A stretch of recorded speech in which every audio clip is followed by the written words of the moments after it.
gonna be good.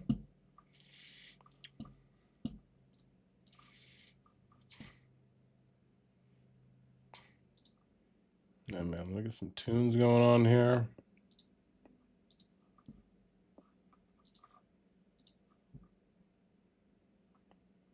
Awesome. All right, fam. It's I'm about to put a massive announcement out on my Discord too as well. So let's get that going first, because yeah, it's gonna be crack-a-lackin'. I'm just gonna tell you guys that. Yeah, we have an absolute banger in store for you today. Oh my gosh. Yeah.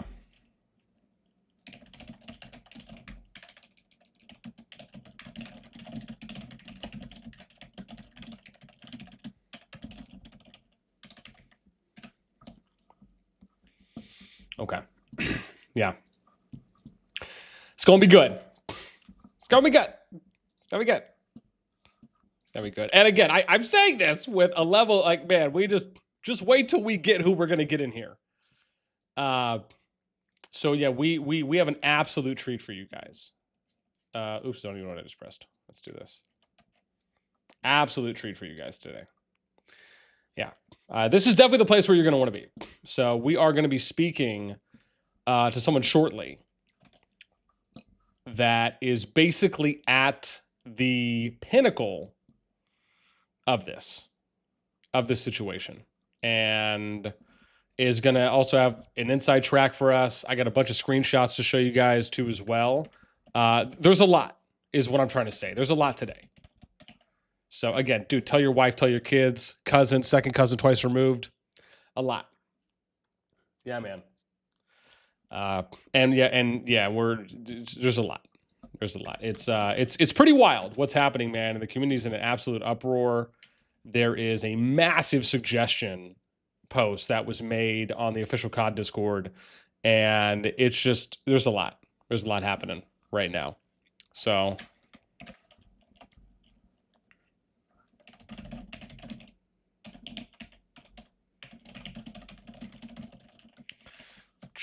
bam. Who cares? Damn it. Oh my gosh.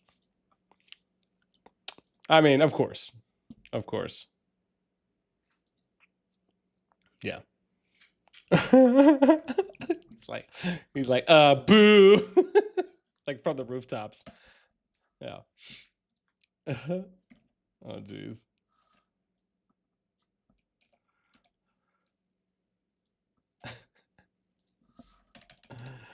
That should be good stuff. What is it?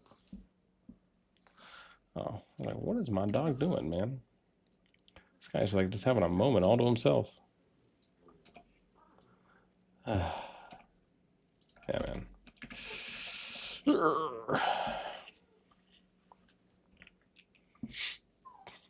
All right, cool. Let's go. Yeah, there we go. Nice. I think we're good there. Cool. Cool. All right. Let me see who's messaging me right now.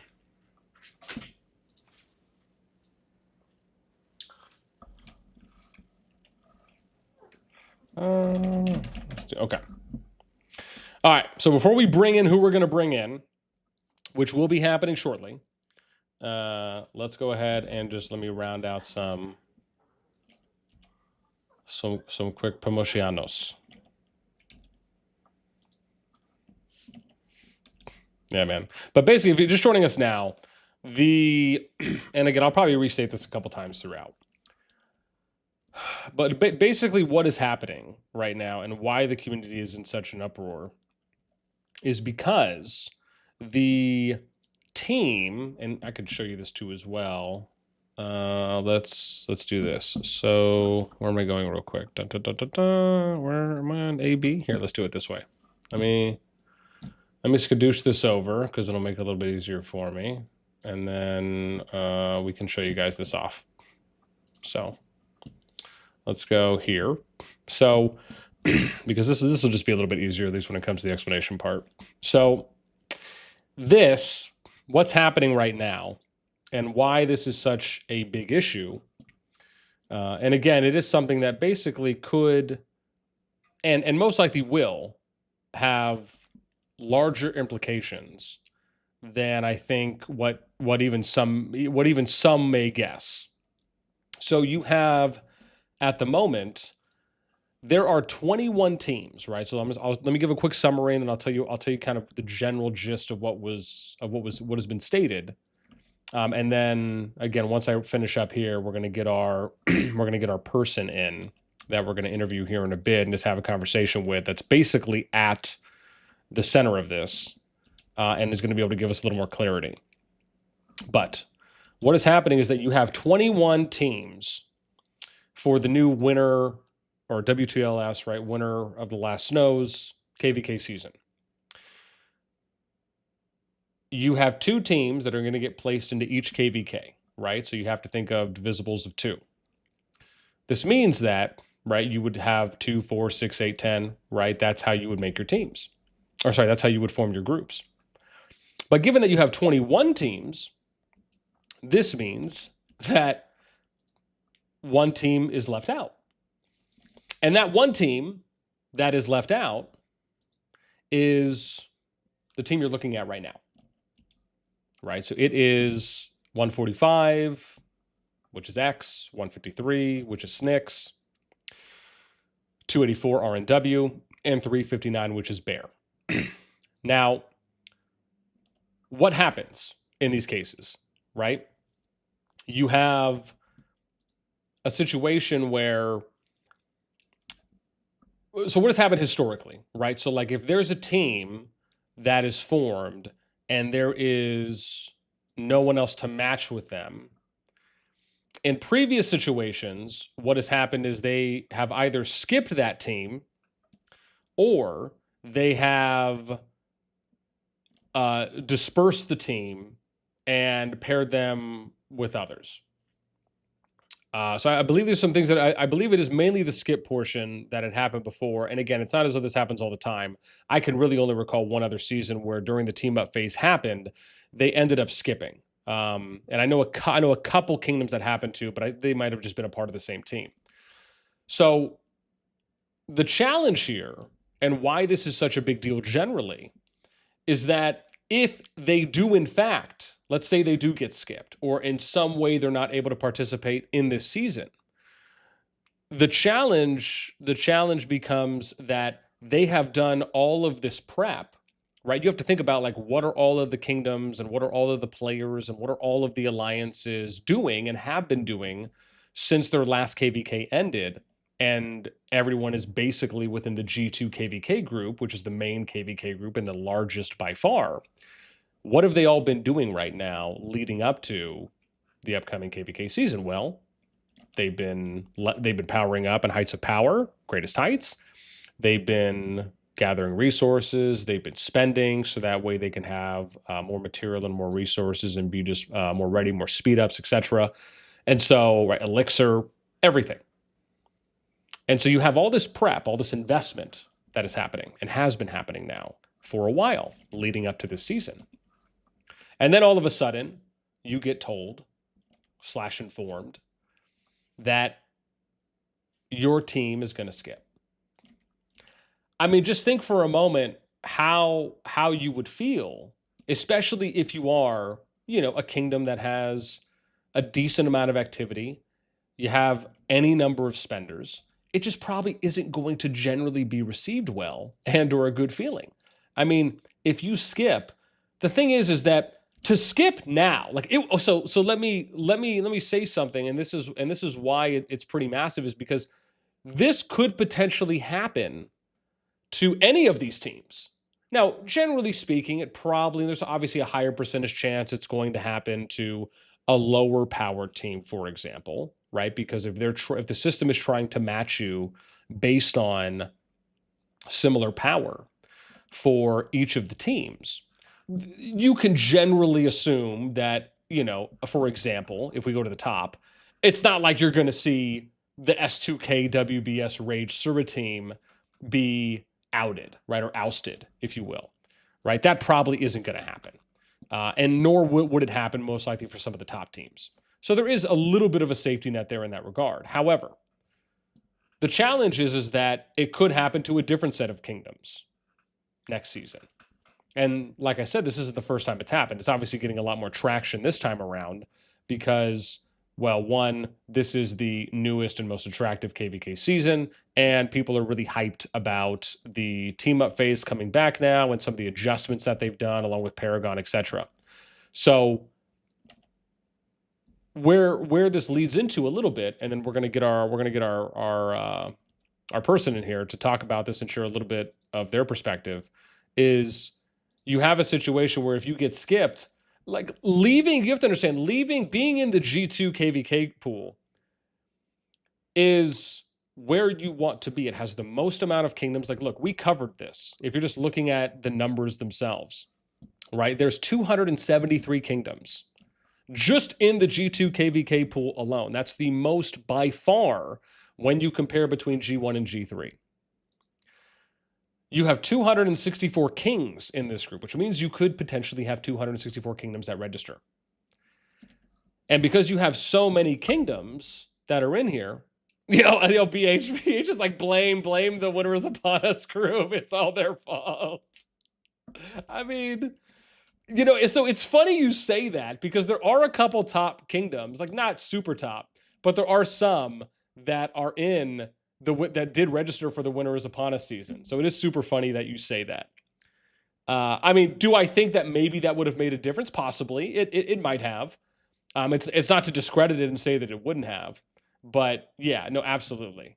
And so, anyways, to continue, you get put into this situation where you get into the G2 pool, right? You're in the G2 kingdom or the KvK pool, and because it is the main pool at the moment, and effectively this is the one that also, you have to understand, it's not just about being in the largest kingdom KvK pool. It's what are the benefits of being here?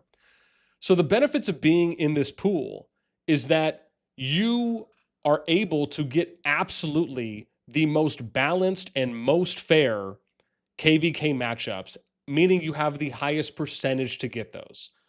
Right? This isn't like seasons ago where there was only 50, 60, 70 kingdoms in a KvK season and you had limited options and people were blaming BDO for taking like some overpowered super team that they said they formed, right, during the last team up KvK season, which you could have made an argument for that because I think there was only about 60 or 70 kingdoms in that KvK pool. But right, there's a lot more. There's 3 times the amount over that, right? Almost 4 times the amount now, you'd say. And so you have a lot more opportunity now to have, again, to have great KvKs where everyone can be really engaged throughout a season. And so if you skip out of this and you're forced to go into which I guess would probably be the Gen 3 pool, most likely, you then, if you want to get back, you'd have to skip 2 more times. You'd have to skip once to get to Gen 1, and then you'd have to skip again to get to G2, unless you are able to possibly time it out. So that could end up being not only a whole KvK season, but maybe 2 KvK seasons until you get back. And so the fact is the thing is, people work their way to get into the G2 pool. BTX worked their way to get into the G2 pool, and a number of other kingdoms did too as well. So, like BTX is back. This is their 2nd season here. And so this is just all generally to say that, like, dude, this is just where you want to be. And so to get kind of forced out of it, to some people, they may view that as a death sentence, even if it is just for a short period of time. But a short period of time to them is, I mean, it could be anywhere from 2 to 3 months at the earliest. Maybe, right? Probably more like around 3 months, maybe 2.5, 3 months before you possibly are able to work your way back. And again, like I said, I think it would be 1 to 2 seasons. So it's rough, man. That's what I'm trying to say. And so, yeah, the point is that it just absolutely sucks. It's not, I just don't think it's a good feeling. And like I said, we're going to end up bringing on, let me go ahead and reach out real quick and see if we can do that. Where's the homie? Oh, I guess I can remove this now. Okay. So we're going to go ahead and bring on Ika, excuse me, from SNIX. Okay, let me see if he's ready. So just to give a little bit of info here, right? So Ika from SNIX has been, from what's been told to me, has been the main communicator between the developer representative and their team. He did say, I believe Ika did say that there was one other person that was also speaking with them, and possibly some of the others too as well. But Ika was able to, and again, I don't know if I'm saying that correctly. Hopefully, I am. But that they ended up letting me know that they kind of have the most amount of information to provide. So okay, awesome. So it looks like he's ready. Let me just turn this off because I'm totally got some jams here in the background. All right, let's go ahead and start this call up. And then I'm going to turn this on. So hopefully we'll be good here.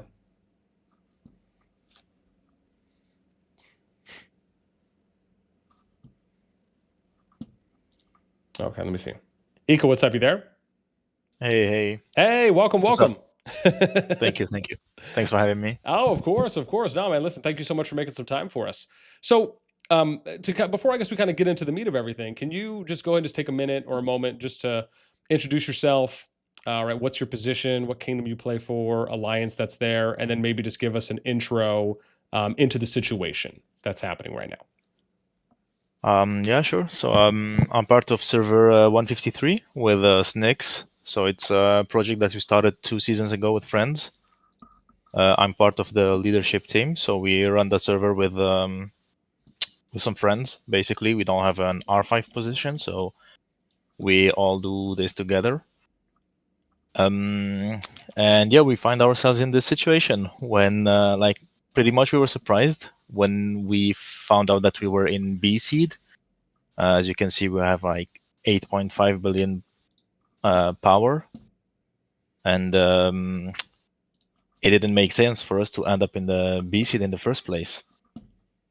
We tried to argue about it with the devs representative at first, and their argument was that we had too much T5s to be classified as a C seed. So this was the first argument, and the second one was that we had one dragon previously. So it didn't need to be the past season. It just needed to be that we won basically a season in the past. So this was their whole argumentation about why we ended up in a B seed. And I think it was the same for X, who were A seed, although they're like 14 billion. And they also lost their last season, but they won the one before that. And the argument was again that they had too many T5s to be B or lower. And that was what alliance again? X. X, okay. X so 145 is A, and 153 is for SNIX. Okay, cool. Okay. Yeah, go ahead. No. Excuse me. Please continue. So go ahead. Yeah, finish what you were saying, and then if you want to kind of get into what initially happened that kind of caused the chaos as well. So this was the first issue, as I said. We did not expect to be classified as B. Neither did X or any other team in our server in our team to be classified as they did. So what exactly happened is yesterday we figured out that Rage and WB would never get skipped. Although, like, when you look at the data, they kind of look that they favored, I'd say, in terms of power, at least. They would still like never get skipped. So we went through the other servers and we were like, okay, we're the smallest ones, so there's a big chance that we would be the ones who get for skipped. So one of the kings reached out to the devs representative, basically complaining and trying to figure out the situation, trying to understand, and trying to also give suggestions and solutions before we even get to that point. And today at around 5 UTC, we had the devs representative asking us to DM them and basically when we did, they told us that our team is gonna get skipped. Like there was no other way around it. And since then, we've been trying to working with them and the devs to find a solution. Like I was reading the chat earlier, so basically everything that everyone was talking about, making it a 2v2 or so many other suggestions, we did give them to the devs, and they basically declined most of our, if not all of our suggestions. Yeah. Okay. What started all of this was the fact that there are, as you said, so many kingdoms queued for this KvK, for this SOS 5, and the fact that they only took 21 teams. What we found out is that they picked 21 teams deliberately, like explicitly. They wanted to have an odd number so that one team would be forced to skip. This was not a mistake. This was not like, oh, sorry guys, we didn't pay attention. No, they did this deliberately for the sake of flexibility, they said. Oh, wow. Okay. Yeah, so their reasoning is that, I'm not sure about this, but apparently in Rise of Kingdoms, when this kind of team-up system happened, some Paragon servers did not queue, like they did not pick a team, sorry. They registered, but they did not pick a team explicitly, and they would get forced teamed with other smaller servers, so they just basically stomp anyone around them. Oh, okay, I see. So they were trying to basically kind of work around the system to to get a more favorable matchup for themselves. Exactly. I mean, it does make sense, but the problem is that we are not Rise of Kingdoms, and we do not have their pools. So what happens is that we have a majority of servers all in G2, everyone running away from G1 and G3. But the servers are not, like, it seemed that they were not aware of this reality. In their head, it's like, okay, we forced this one team to skip. They just need to wait 10 days, and then they enter the next KvK in the next pool, and we do our best to give them the best matchmaking. But the issue is that nobody wants to be in this G3 or G1, at least not for us or anyone in our team. Okay. That's I'm gonna be honest. That's giving me a lot to think about. Now, yeah. I mean, there's a bit more to say about this actually, but yeah, go ahead. Oh, I mean, now again, I'm not sure, because I'm just not super privy at the moment to knowing what's happening on the Rock side, at least when it comes to who's trying to circumvent the registration or the team up phase there for any of their KvK seasons. But to hear that was one of their lines of thought, if that's true, that they opted to include and do the 21 teams on purpose, which the thing about that is, and why I guess I am, now that I'm really thinking about it, a little bit flabbergasted here, is that, I mean, I mean, this thing, I publicly cover the main KvK group and have for a number of seasons now. There has never been a trend of top teams consistently either not registering or deliberately not teaming up with others to try and force themselves to join or get paired with a weaker team so they could basically have a free win KvK. Like, I've never seen that happen. There's no trend of that I know of. So, to your point where you say that, I mean, this is COD, it's not Rock, I think that's absolutely true. And I mean, that would just be weird for me. It's like, you should have that data to show that, you know, it's not, you're not seeing the top 5 teams. You're not seeing multiple top teams consistently every season not register whenever you have some, you know, or not join a team, right? There's only been 2 or 3 seasons that we've had a team, though, so it is a small sample size. But, you know, it's not like you've seen that happen consistently. The last time that we had a team up phase, oh gosh, I'd have to like really go back. It might have been before Rise of the Dragon a couple seasons ago. But whenever they tested it out, I remember most of the top teams had registered for that, and we didn't really see, you know, some kind of mass exodus of people that registered but just didn't opt to do a team. And again, even if you look at it now, the sample size we have is massively bigger this time. And from what I saw, everyone and we did all the data in real time. We streamed it. Basically everyone, obviously your kingdom and others in your team as well included, everyone picked a team.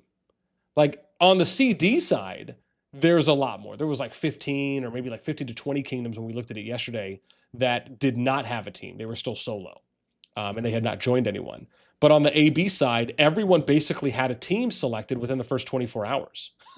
But I find that extremely wild for that to be the case, and for them to go in, from what you're saying, again, if that's true, that they deliberately did 21 teams on purpose, knowing full well that a team was going to have to skip. This is not new, actually. The last time we had so this is the second time we get the team up system. The last time we had it, there was another team that also got forcefully skipped. There was, yeah. The difference between this time and that time is that they were in G1 and they got skipped to G2, and both pools were almost identical. If I remember correctly, I think G1 had 17 teams and G2 had a little bit over 20. So getting 4 skipped into G2 still meant that you could be in a good matchmaking. Yeah. This time we have the majority of the servers in the G2. So if you get skipped to G3, yeah, you know how it goes. Yeah.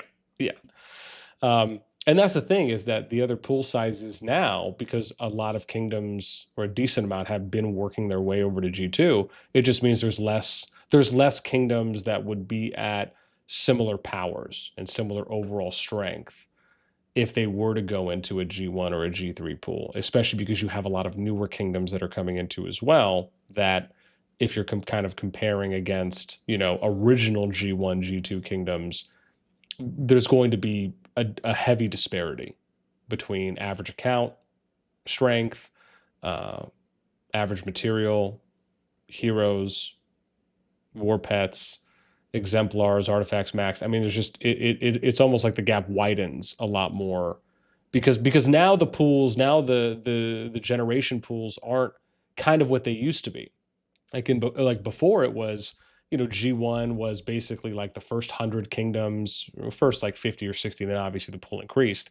But over time, you ended up getting a lot more mix and matching, right? Like the gen pools basically just became like, oh, well, this is one pool, this is a second, and this is a third. And then people started kind of navigating, right? And eventually you end up hearing about, well, okay, well, this pool has the most kingdoms. We need to try and work our way there. And that's what a lot of people have been doing. That's why the G2 pool is the largest by far now out of the 3. So I guess I want to ask, what is the general sentiment right now amongst your team, your kingdom, your management team, and then also have you spoken to X, RNW, BeaR leadership, or any of their management teams as well yet? Yeah, we did. We spent the whole day together with a team, with representatives from each team. So I will start with BeaR because I kind of feel sad for them, because they were in G1, they skipped for G2, so they were waiting, and when they arrived in G2, they are force skipped into G3, so they don't even get to play in G2. Yeah. So yeah, their king is basically. You can imagine how what they're going through. Forced to wait into the. For G2, having a long home realm, and then having to wait another time. Again, the same amount of time. So yeah, I feel bad for them. As for X, X are pretty pissed. Among all the servers, they the ones who are the most pissed about this situation, which is, I mean, it's understandable, because we've been both vocal about feeling wronged, between brackets, about our classification. Yeah.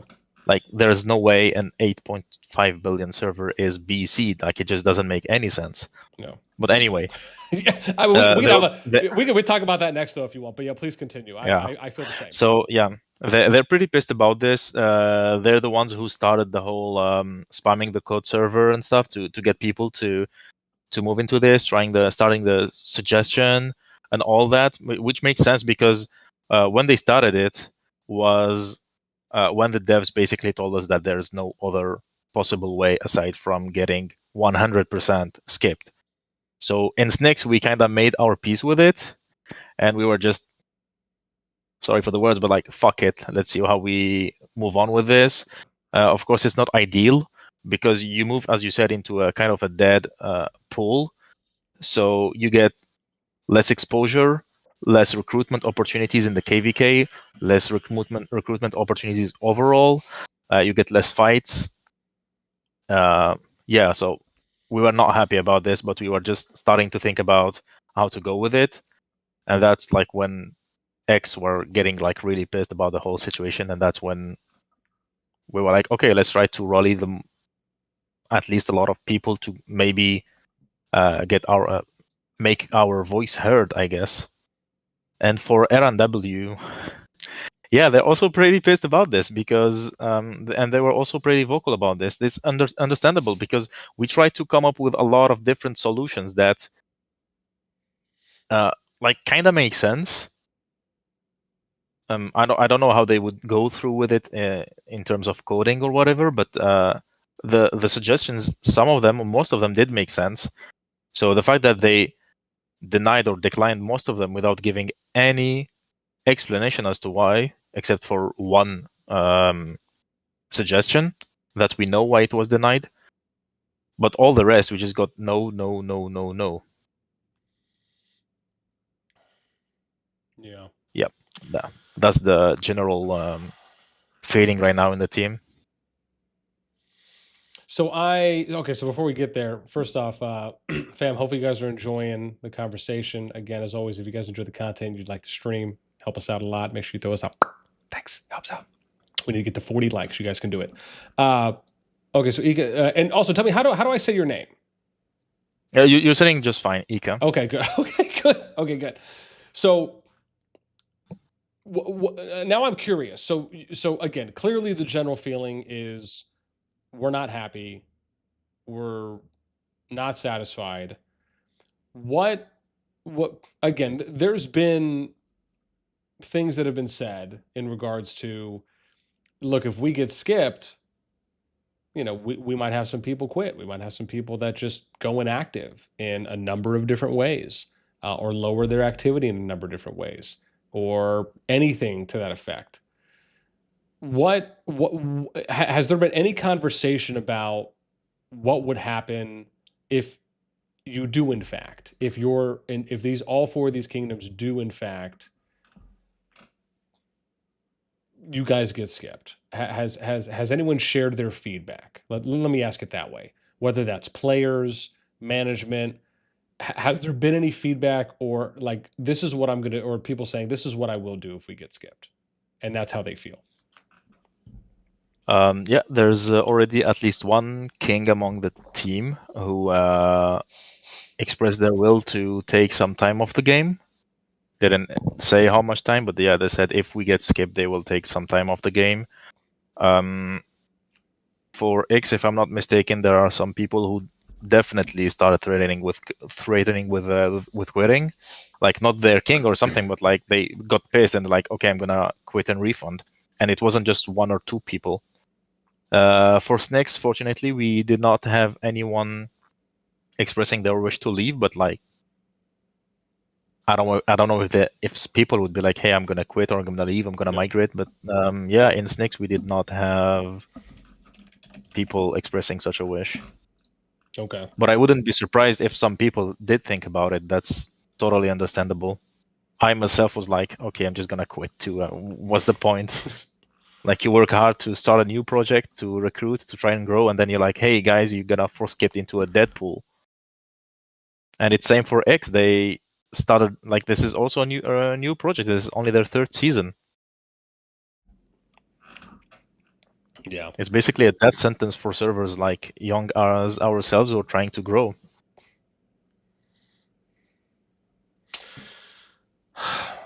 So okay, I appreciate you letting us know, kind of what some of the general sentiments are.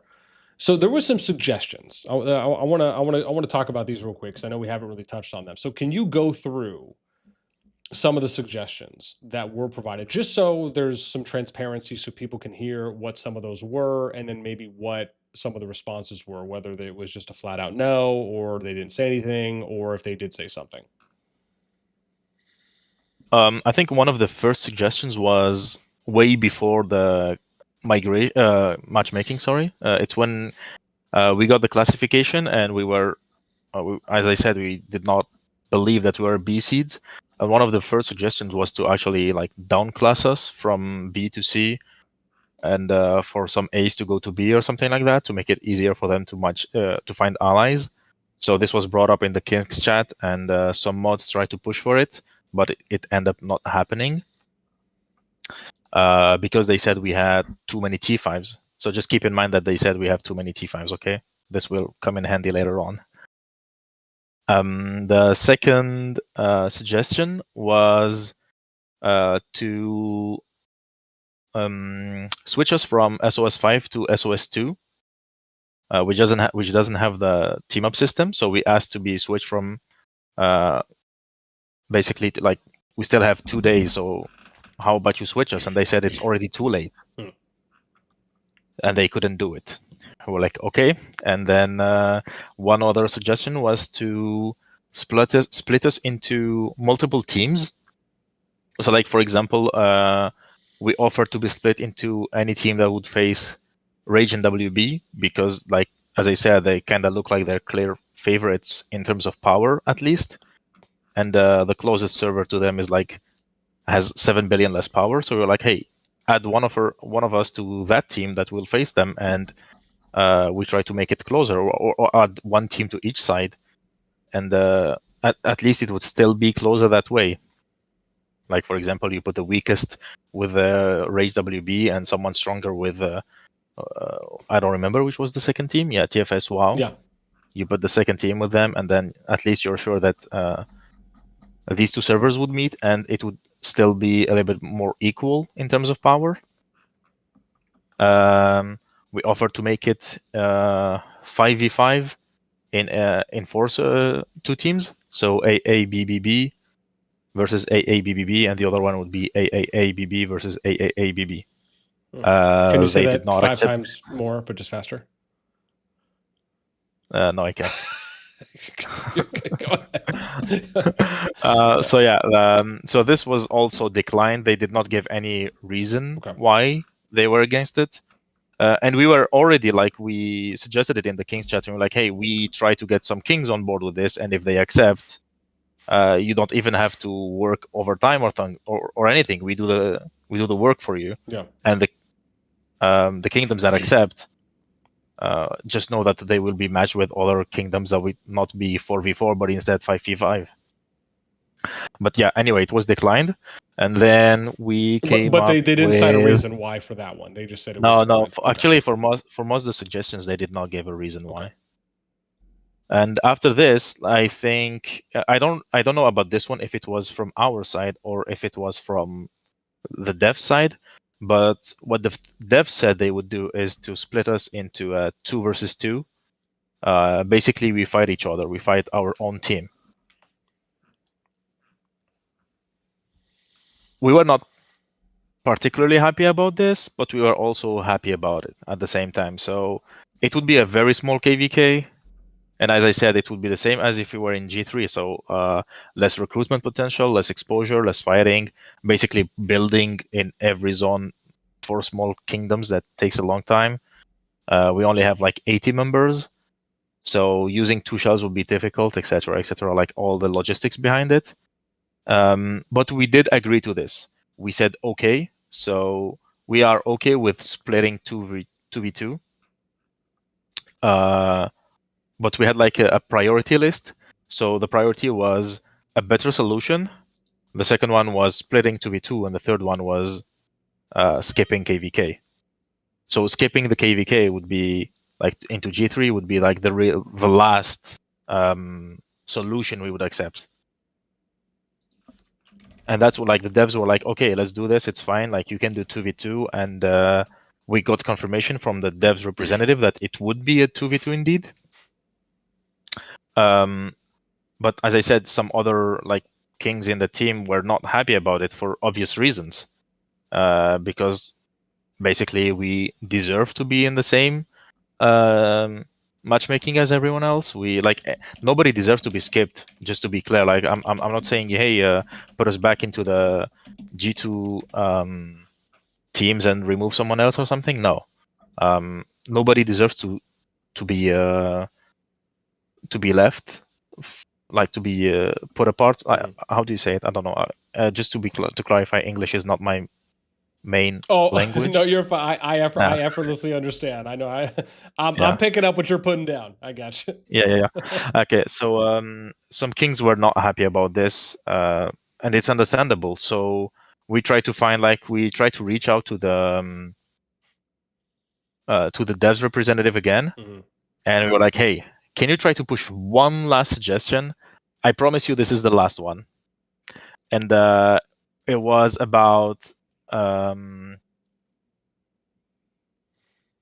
splitting us into 2 KvKs instead of 4, so 2 teams instead of 4 teams, sorry. So which would be the BTX versus Echo. Because we knew that BTX and Echo have been vocal about wanting to meet each other. So we reached out to BDX and said, they were like, yeah, sure, we are totally fine with this. Yeah. We can make it 6 versus 6. So AAA versus BBB. Okay. And then we went to the devs and we were like, hey, we're getting some kings on board with this idea. How about we make it into a 6 versus 6, like basically just like a CCC versus DDD versus CCC DDD, but instead it would just be a AAA and BBB. They took some time to reply, but basically they just replied with a no. They did not give any explanation as to why. They just said no. Okay. And after saying no, maybe they were pretty pissed at us trying to come up with more and more suggestions to find a solution for this. So basically the answer didn't just come with a no. They were like, no, and the previous offer for a 2v2 is also off the table. Yeah. Okay. So that's when we were like, oh, we are force skipped, and they said, yeah. So the dev representative really did their best. Like I really thank them. They've been wonderful today. Yep. They did their best to try. Like this back and forth was not easy. But the devs at that time, like they just decided, why should we go through? Like why should we listen to you to fix this? Because while the skipping is part, like it's a written rule apparently. So they said that this is a written rule and it happened in the past and it will happen again and blah blah blah. Yeah. I mean, it is indeed a written rule. If you can't find matchmaking, you are skipped. But this situation is different because there's one team that will 100% not find a team because of how they did their classification for A and B. Yeah. It's like they wrote the wording in there to like protect them, to get them out on a technicality, in a sense, where they wrote it in there so that way if something like this ever came up, they can just go and say, well, oh look, hey, there it is, it's written there, so it is what it is. Yes. And so this was their first answer. And while we waited, so they said that there has been precedent. So there was a team, some people in the past that got force skipped. We get force skipped, and it will happen again in the future. So they do intend to keep their flexibility of having odd numbers of teams, so that there would be, whenever there is a team up system, one team will get forcefully skipped to the next pool. Yeah. This was what they were saying, but a few hours later, we got more explanation as to why the 2v2 was no longer on the table, and it was because they said that they did some tests, they ran some tests, and they had some bugs with the code. So when they were running the test to make it 2v2, they could not access the KvK. Like some servers could not access. So if they went through with this in like less than 24 hours until matchmaking, or I don't know how long, like it's not less than 20 hours. We still have a week or so. Yeah. So they said they wouldn't have enough time to fix the code to have a proper 2v2. And that's why it would be a force skip for all the team. Okay. Well, I will say this. I actually do have an idea and a suggestion that would work, and it would solve your guys' problem. Sure, go ahead. We're open. However, I'm not going to say that you are going to like it. I have to preface with that. But I personally think it is one option that may not have been considered yet. And I don't think it's something that is necessarily, I don't think it's something necessary that is going to be looked at as, oh, hey, this is fantastic. But it is an idea, and it is something that I do think will work. And if the main point is, right, because if we're trying just to kind of weed it down to common denominators, what is the main takeaway? Like, what's the most important thing? The most important thing is you guys don't want to leave the G2 pool. Like, if we had to boil it down to everything, that's number one. Like, just at its basic core, you don't want to leave the G2 pool. You want to stay in this pool. The way you could do it is they put you into a KvK with no opponents. Now, obviously, if they can do some finagling and they can do some adjustments maybe afterwards, that'd be great. But that is one way they could do it, where they still put you into a KvK. It would just be a 2v2 split. So you guys would only be filling out 2 out of the 4 zones, but you'd have no opponents. So you still could do all the PvE stuff. You could still gather. It would basically just be a KvK season like you're in a home kingdom for that time. But if, again, the main point is to stay in the G2 pool and not get out, which also gives you opportunities for migration and recruitment, right, at the end of the season, that could be that. And again, I should also preface with if they can code that.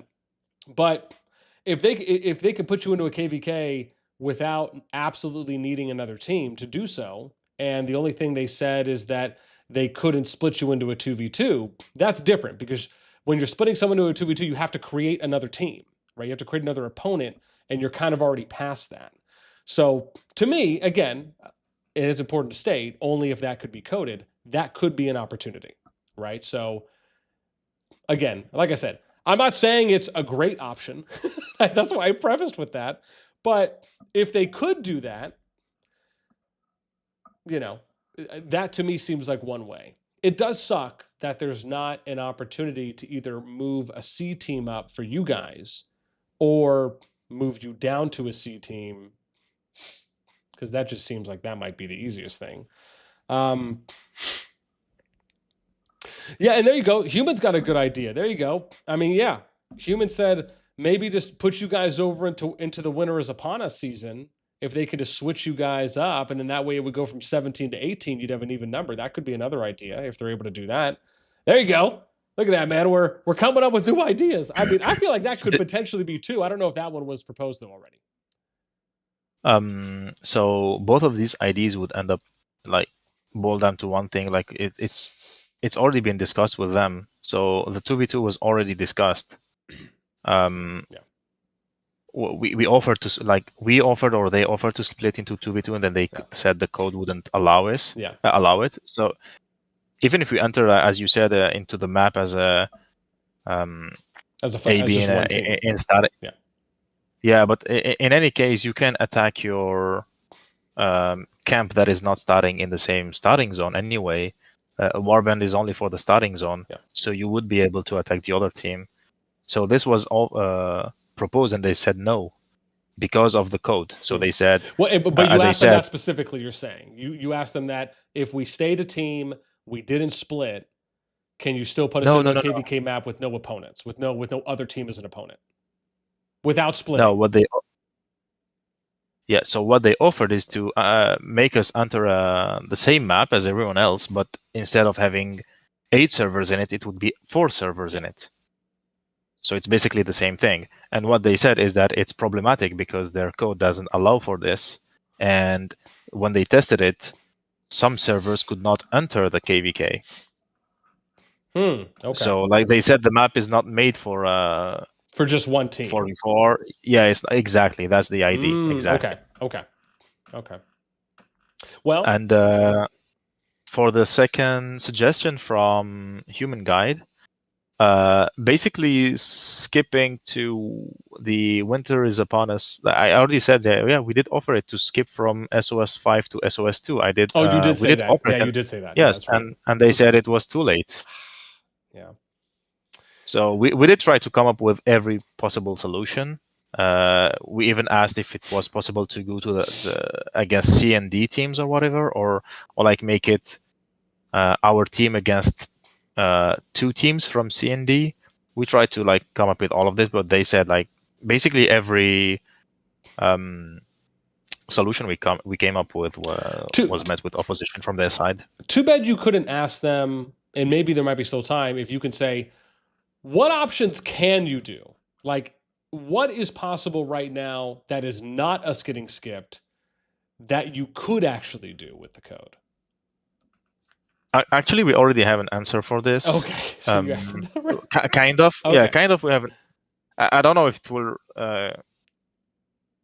give you a proper answer to this question, but what we understand is they are afraid that in future KvKs where there is a team up system, the team that gets forcefully skipped, since they want to keep this trend, would try to argue for the same thing as us this time. So they would try to come up with suggestions and solutions each time, and they said it would be too much of a waste of time for all of this. So they would rather forcefully skip us to not create the precedent for the future teams, so that every team would get forcefully skipped instead of trying to find a fix. Even if the most feasible solution would be the 2v2 or skipping, switching from one map to the other. Yeah. Those are the 2 easiest ones, but apparently the code doesn't work for one of them, and it's too late for the other one. Oh. So yeah, what we understand is that they do not want to make exceptions because they do not want to make exceptions in the future again. Simple as that. I mean, to be fair, if it was just if it was just structured appropriately and they just added in 4 more kingdoms into the AB, and you had 22 kingdoms or just any even number, you wouldn't have ran into this problem. Yeah. Or yeah, at least we should say there's a very high percentage chance, if not a guarantee, you wouldn't have ran into this problem. Yeah. So this was brought up. This was brought up way before the matchmaking. We already complained before matchmaking that there were 21 teams only. Okay. And today we got the explanation that they did it out of like they wanted to keep flexibility. So the flexibility, as I said in the beginning, is to avoid having one OP kingdom registering, not making a team, and then forcefully getting teamed up with weaker servers so that they would just stomp their KvK. Yeah. I mean, to be fair, if that happened, we would shun them. Like, we would shun them hard. I can imagine that how it would go, but the devs don't see it that way, and they would rather create a situation which is like having an odd number of teams instead of even number. Yeah. So they would rather create a problem in order to not face a potential problem. So like they avoiding a potential like a problem of 2 by evils. creating. Kind of, yeah.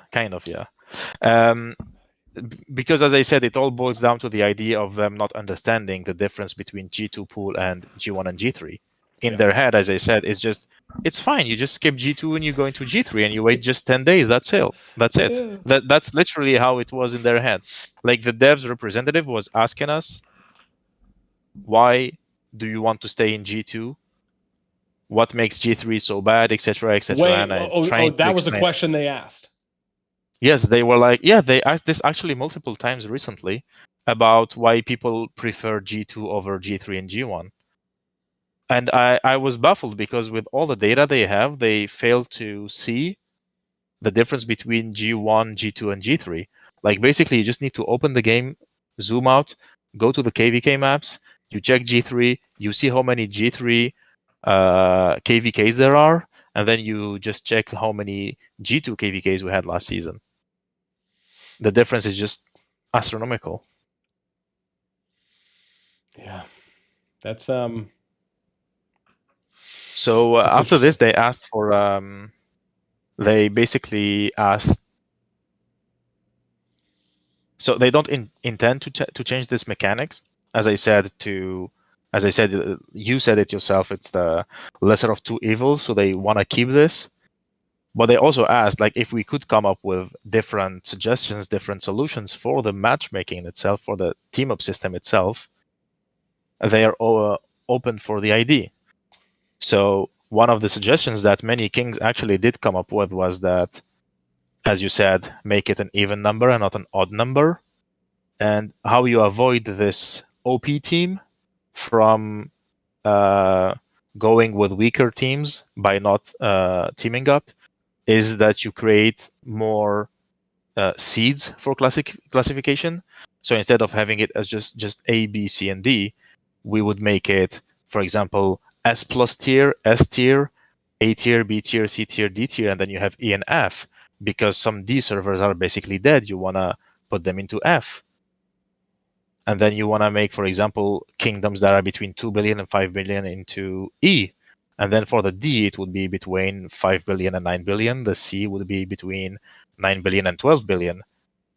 And then you go for B between, let's say, 12 and 15, A between 15 and 18, and then 18 to 25 would be S, and 25 and above would be S plus. Yeah. So this way you have way more classification ways, and then you make different matchmakings based on this. So for example, SAAA versus SAAA, and then you have AABB versus AABB, and then you have CCC, DDD, EEE, FFF. Yeah. So this is one way to have a better stratification or a classification of the servers, because if you check right now, you would find there is one server in A that is 30 billion and above, and then there is another A server that is 14 billion. So there's like basically the double of that server between them, but they're both A.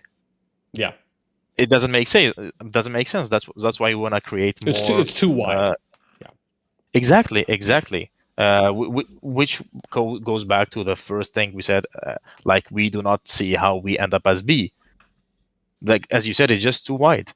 So our suggestion was to just be more thorough with classification, create more tiers.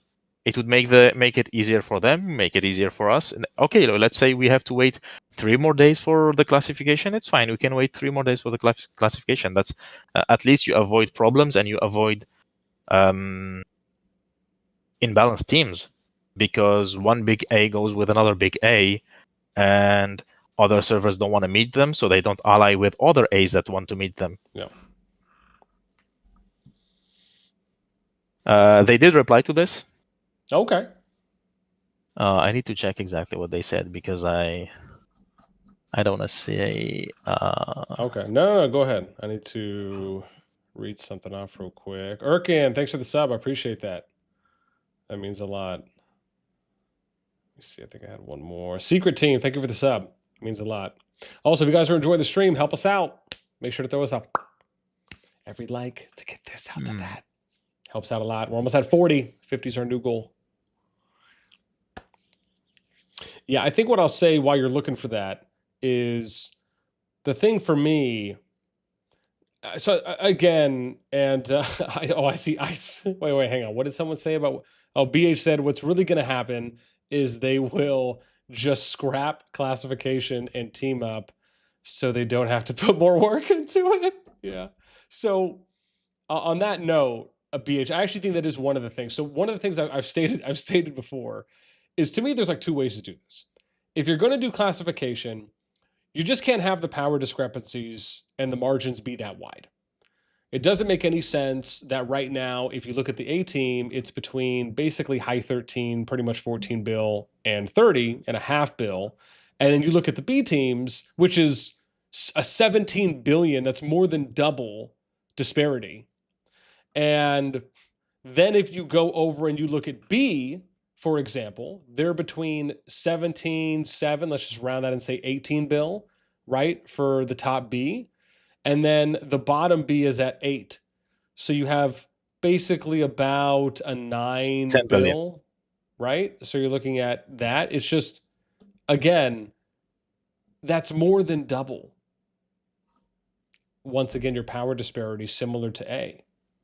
And when it's that wide, and I think from what you guys are saying, if you keep the classification in, to be fair, probably the challenge is that the reason why you would need to do more letter grades, more letter classification grades, to be clear, is because you don't have enough kingdoms that are all within a small enough power difference of each other. Yeah.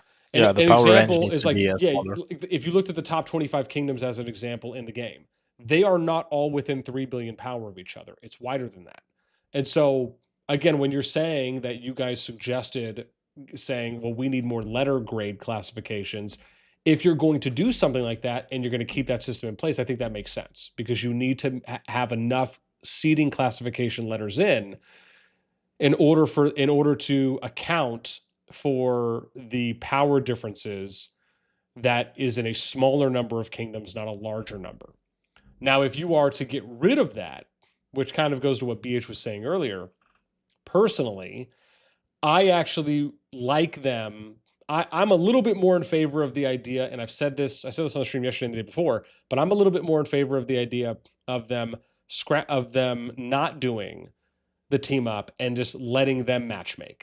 Because if they matchmake, and they've done this before, they've done this a few times recently, and the more times they continue to do it, it has gotten better. But if you do it that way, you don't need a seeding system. You don't need a classification system, because then all they need to do is just pick from the registration pool, and they'll just say, okay, well, these 4 or these 2 or these 3 kingdoms are going to go up against this equal number, and they can still use the same historical reference points that they have already mentioned, which is, okay, well, who's faced against each other already? Let's try and see if we can get a new matchup this time around, so they're not back to back fighting the same exact 2, 3, or 4 kingdoms that they're doing, and then also using other things. And I say that because if they do it that way, they have a lot more data they can look at, and they can also customize the matchups even more, and they have basically full range of flexibility compared to only being able to pair 10 matchups from 20 teams. When you do it like that, and you're not able to pick who is on exactly which team. So you could still do the same team phase or team KvK, where it's like you have one team and another, but instead of the players or the kings or queens choosing who's on the team, the system, right, the CoD team or the algorithm would choose who's on whose team.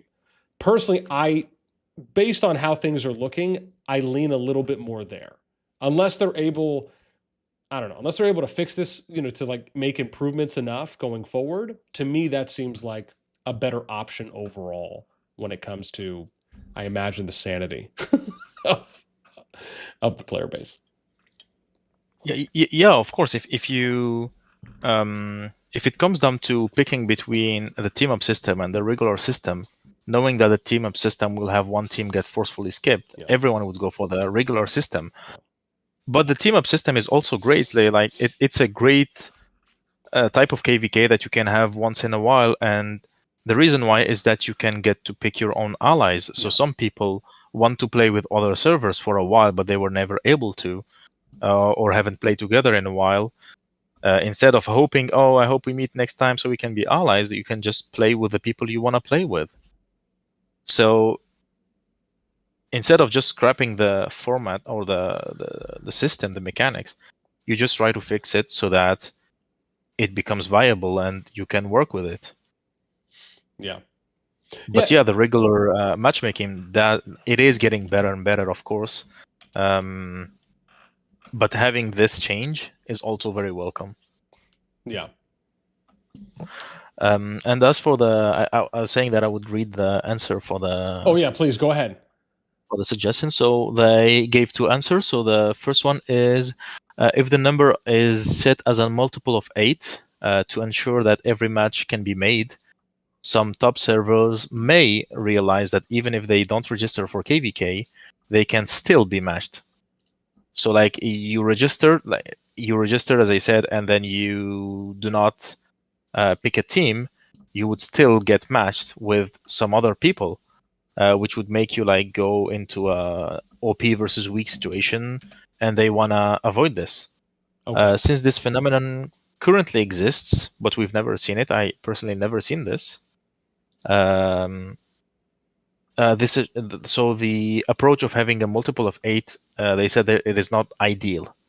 And then for the approach of having different, more classification, more letter tiers classification, they said that adding additional tiers could increase the disparity within the tiers teams. I don't see how, but okay. And it would also require rigorous design and testing, which would take considerable amount of time. So basically, they say we don't want to work more. Give us solutions that don't make us work more. Gotcha. Coming from a pay-to-win game where you spend money to play the game, basically. Oh boy. Yeah. I'm possibly just lost a few brain cells there. I mean, again, if that's true and that's their honest thoughts on, how the dev team feels about it. Yeah, I mean, I will say that it sounds bad to hear that coming from the dev team. I think if you're looking at it objectively, you're the community and you're playing the game, you're spending money on the game, you would hope, you'd like to believe that the developers are also a part of looking out for your best interest, and they want to create and to code things and to make improvements and to listen to feedback and to hopefully work on making those corrections. But to hear something like that, I mean, that sounds incredibly rough to hear. And I objectively a little bit saddening, I'll say. Yeah. If they do have an algorithm that does the work for them, you just need to add more tiers to the algorithm, and it would just do the work for you. And in any case, Yeah. Well, I'm not into IT, so I don't know how it works. Maybe I'm talking out of my ass. No, I got you. I got you. I mean, yeah. Another thing as well is that they could also just add something on to where you add on like additional restriction layers going forward, where it's, you can't have a team that's over this amount of power, as an example, right? Or you can't have a team that exceeds this threshold. You could do things like that as a way to limit how strong some of the top teams would be, right? So you have a little bit less likely of there being kind of a super team development or a large disparity from the top to the other teams. Just as an example. It would still go against the appeal of this format. As I said earlier, you want to play with servers you want to play with. Yeah. So if, let's say, they put a threshold at 70 billion power, and you are 2 ACs that want to play together, and both of you together are basically up to 60 billion or less, let's say 50 billion, that leaves you with very little room for your next 2 other allies. And it just goes against the appeal of the whole format. Creating more restrictions would not make it better, in my opinion, and it would just make people skip. Like, whenever they see this map, they would go for another map. Yeah. Which would end up happening if they keep the odd number of teams. Yeah. Well, I mean, but that, and that's another good point. It makes you now think about, well, what will happen next season? Right now that this is out there, and now that more people are hearing about this, and now that people know, okay, well, the next time we get the next KvK season that allows for us to team up, one of these teams is absolutely going to get skipped.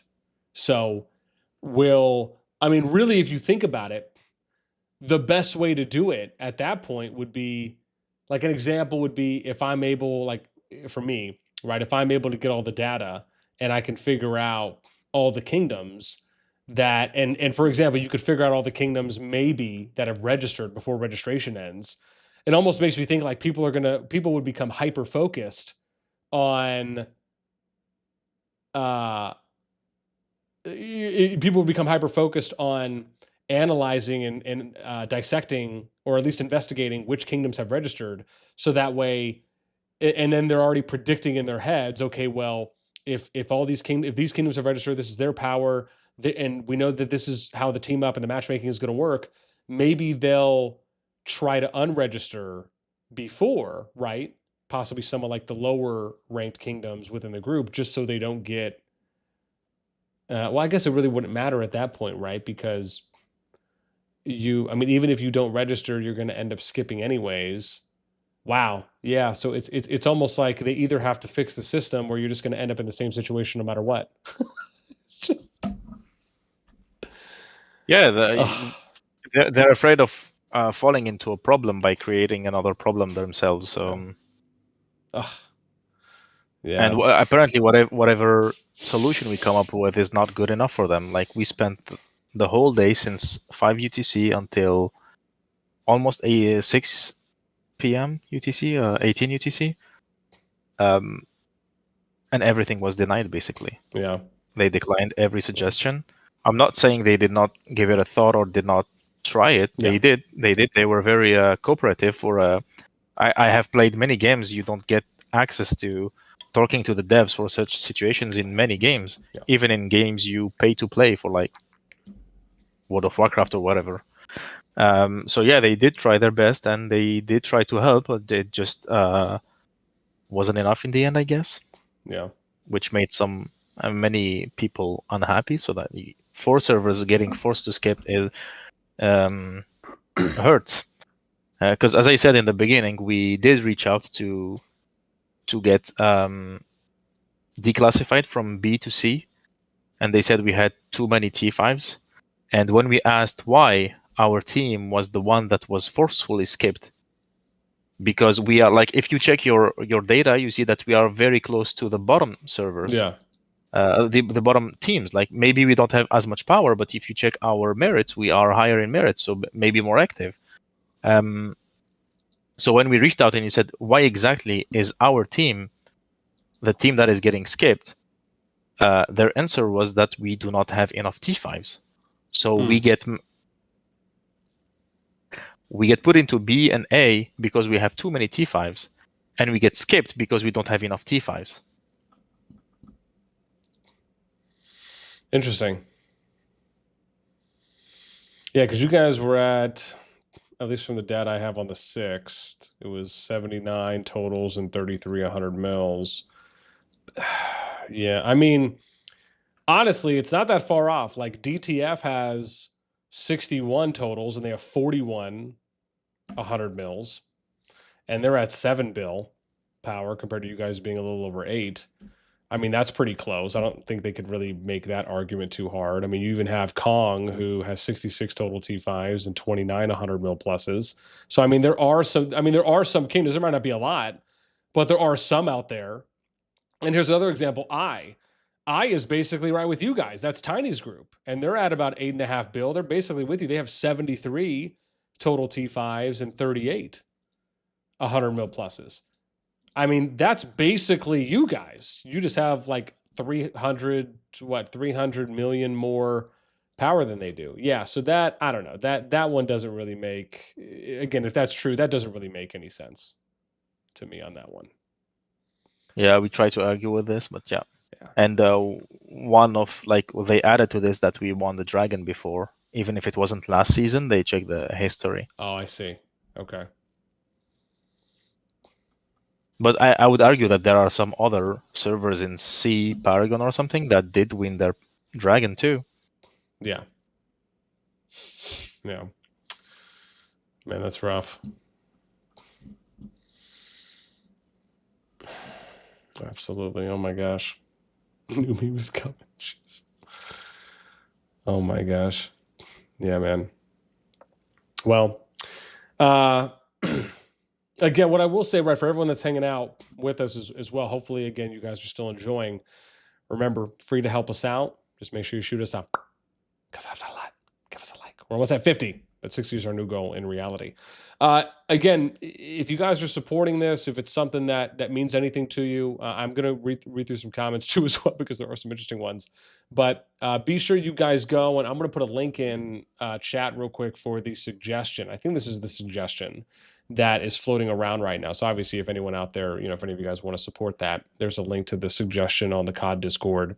I think it's at, let me see real quick where it's at. Maybe we can give a read. I mean, it had a couple hundred upvotes when I had last checked. It was kind of a lot. Let me see where it's at now. Yeah. So I mean, yeah, this is a lot right now. I mean, it has 582 upvotes on this one. And who submitted this? I think Riot submitted this one. So yeah, who is do you know who Riot is? The person who wrote it? I think he's a player from X. I'm not sure if he's R4 or leadership, but he's someone from X. Yeah. Okay. Okay. Let me see what he said. I mean, it is a little bit small font. This situation is completely outrageous. Our kingdom is being forced to skip KvK because of nothing but incompetence on the dev team's part. You created 21 team KvK, our matchmaking pool, fully knowing that one team would be left out, and somehow that team is us. Then you offered a 2v2 solution, which we agreed to, only to later say it's not possible due to coding limitations. That's not a solution. That's a slap in the face. Let me be absolutely clear. This is unacceptable. We've spent weeks preparing, strategizing, and spending real money for this KvK. And now, because of your internal screw up, where's this? Our entire kingdom is just being sidelined like we don't matter. We are customers, high value ones, and this feels like a complete betrayal. If this isn't fixed immediately, I will not spend another cent on this game, period. I will also begin issuing refunds through my platform and will encourage everyone in my alliance to do the same. This is a serious failure in planning and communication, and it's insulting that we're being told to wait for the next one like this is a minor inconvenience. It's not, it's a massive failure. You need to fix this fast. If not, you're going to have a wave of VIPs walking away, not just from this KvK, but from the game entirely. Do the right thing. Reaper said Riot's a goated member from X. I mean, this is pretty. Yeah, I mean, it's pretty direct, and I think very straightforward with, I imagine, probably the sentiment of many of the players that are from those four kingdoms teams, or from those four kingdoms on the team, and I'm sure some others as well. Well, I hope that the devs would see a suggestion with many upvotes and they would try to fix it or try to change the situation, or at least fix it in the future. Even like if it's too late for us, at least fix this for the future, because nobody wants to be the team that gets skipped. Like, I wouldn't want anyone to get skipped, just like I don't want myself to get skipped. Yeah. No, absolutely. So this was the suggestion, and there are like also many other people that wrote to VIPCS in WhatsApp, copying this to them and copy pasting it, and some went even above. So it was pretty funny. Some people actually rated Call of Dragons in the App Store or Google Play at 1 star, and they said, "Hey, fix this," or I don't change my rating. Oh my gosh, yes, I have this. Oh man, let me show this. Hang on. So I have this. It's right here. So this is good. It's just funny. Generally, it's funny. This guy's like, do the right thing. Let me speak to a manager, and then this guy's like, I'll remove this when you guys fix it. I just think it's hilarious that they posted the meme, and then obviously what they did afterwards. Of course, that's on them. But yeah, I don't know. I don't know who this was, but this is. I think this was from Crazy Bob. Okay. Yeah. No, this is pretty funny. And I think there was another one here. Yeah, this is another one I saw that was floating around Gen Chat where Sleepy had said, he said, urgent message, right? The COD devs truly sucking are trying to make us skip a KvK. They effed up making us A tier, and now they've effed up by messing up their own matchmaking pools, causing them to push us to the side like we don't matter. And then, oh yeah, I think this is kind of a little bit what they said too as well, right? Did the devs let us know? Yep.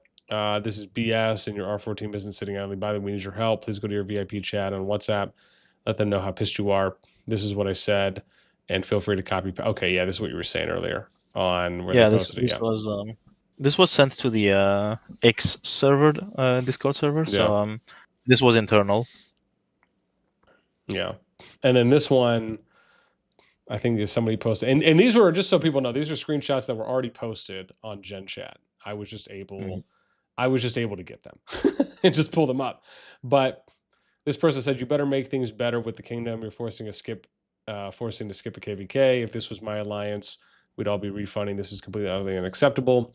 Justice for 145, 153, 284, and 359. Not only is this a slap in the face to them, but the entire Call of Dragons community. This should not be a situation that is possible, and that will make all of us fear to be next. I highly suggest you remedy this as fast as possible, or you will lose a massive amount of income. And then, yeah, and then the next message, which is, at the moment, our VIP support channel is experiencing a sudden surge in inquiries. Like, there's just a lot that are coming in at that point. Okay, I mean, they will. So basically, I think the customer service is Asia based. yeah. So they will wake up tomorrow to a lot of complaints. Yeah, but that's the thing, is that this may carry over to tomorrow, is most likely as well, because then you're going to have people that are still talking about it throughout the night. And then, of course, the moment that they start getting replies, what are they going to do? They're going to start posting it in Gen Chat. Probably, yeah. Yeah. And then there's a good chance that it's probably going to end up being a continued conversation tomorrow.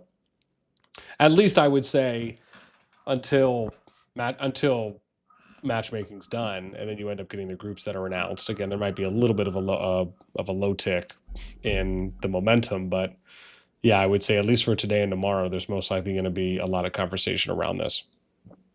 Unless they announce the G4 infantry, and then everyone forgets about this. Yeah, I saw someone.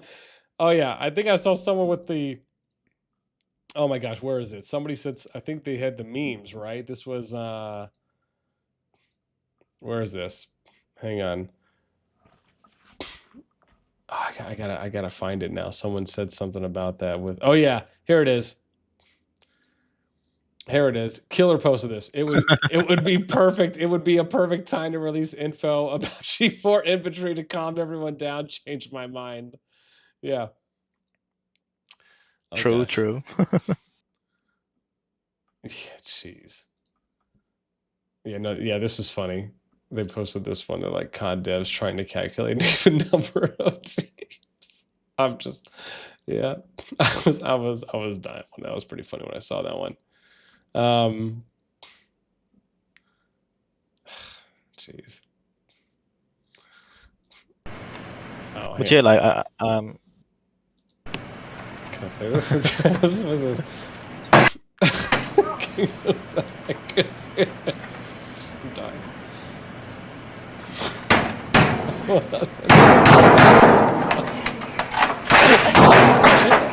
It's going.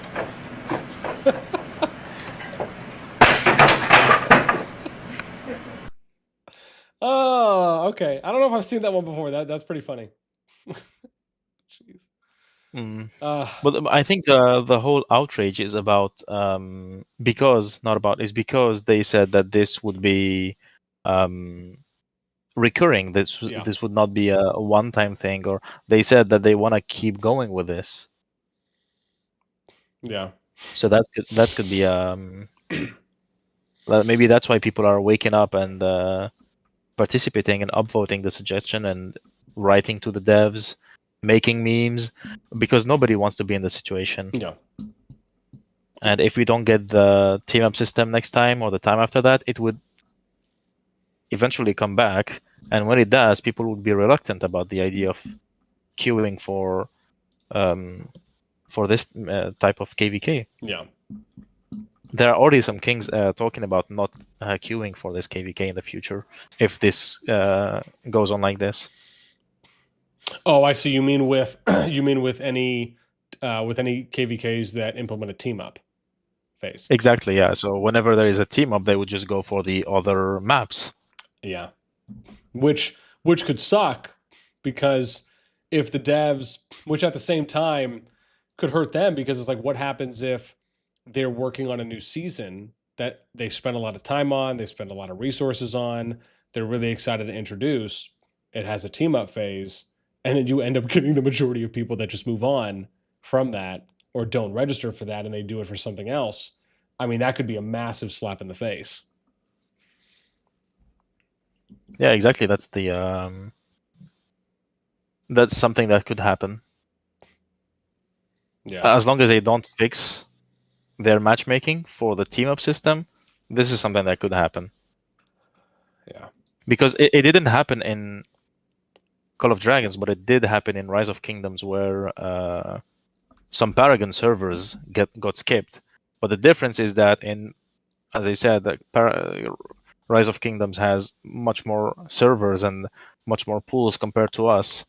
So for us, when if a Paragon, let's say Rage or WB or TFS or Echo, PTX, WoW, these kind of servers, if they get forcefully skipped, it would create way more outrage than us small servers, which is understandable. But it could also bring up a lot of harm to the game itself. Yeah. Yeah. I mean, I think it is a good point that you bring up, which is that if you were to scale the amount of outrage at the moment and the community uproar and the disappointment, everything that's happening right now is just from one team of four kingdoms, and arguably it's from the lowest ranked team among the 21, which definitely makes you wonder, well, what would have happened if this would have been, a stronger team, or if the average kingdoms in there were stronger, or if this was, the 18th, 17th, 15th team and not the 21st team ideally. And worst case, what would happen if it was, and to be fair, initially when I heard about this, my first thought was, well, man, why don't they just skip the lowest CD team?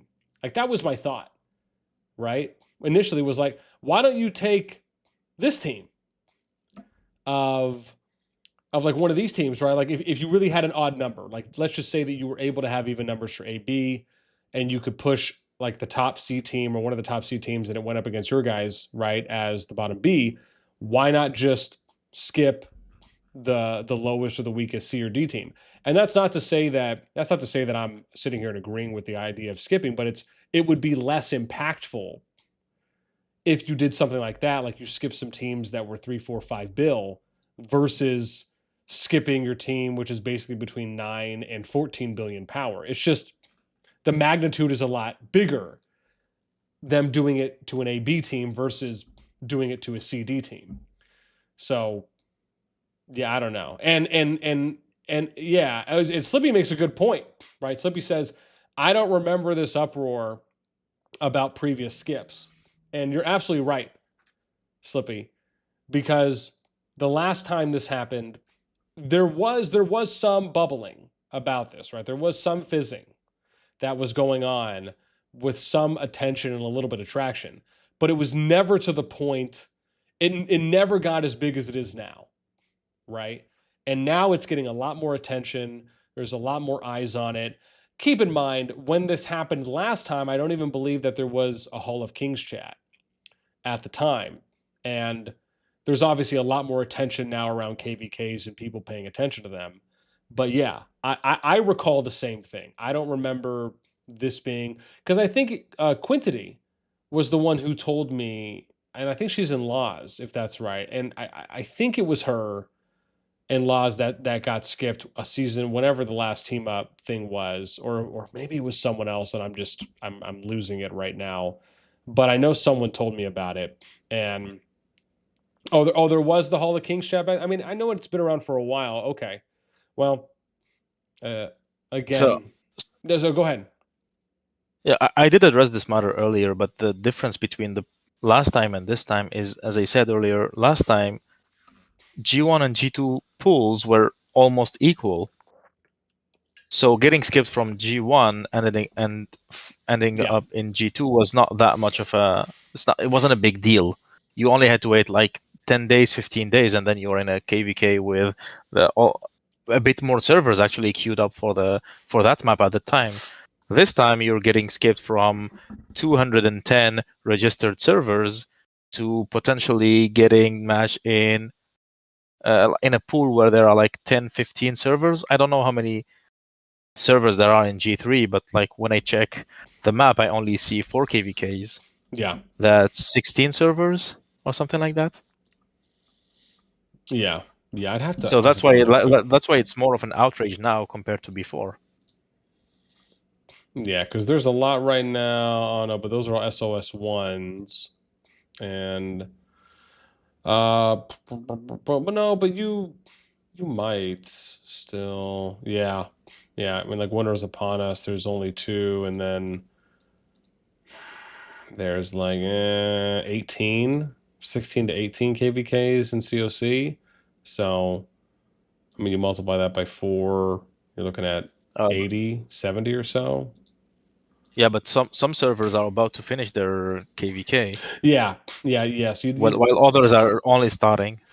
Yeah, and that's the thing. Yeah, you'd have to go in and look at each of the timelines too as well to make sure they lined up, because even some of the COCs, just because all those are in there, they might have different timelines. So you would have to go and check that to see which ones line up for you guys. But yeah, I think it was only 4 KvKs when we checked this morning. Yeah. Okay. Yeah. So I mean, that's pretty rough. That means that at minimum, if you guys do get skipped and it goes forward, that means that you're going to get put into a pool of, at minimum, 20 kingdoms. Yeah. I mean, that just it's not ideal. No, not at all. I mean, I'm sure the farming season memes are about to, people are going to get their tractors out It's not much about the farming and all of that, the boring season. It's more about the impact it would have in 4 servers. Oh, absolutely. That get forcefully skipped, like the recruitment, as I said, the fights, the people quitting the game, the people migrating away. So not only you will have a hard time recruiting, you would also be bleeding out players. Yeah. In a game where recruitment is so competitive, like you struggle to recruit players if you want to build a solid basis for your solid foundation for your server before going stronger, and then you find like the people that you recruited that are fighters and very active, and they're like, hey, sorry, I joined here to fight, and then I find myself in G3. I'm sorry, but I will go to a G2 server.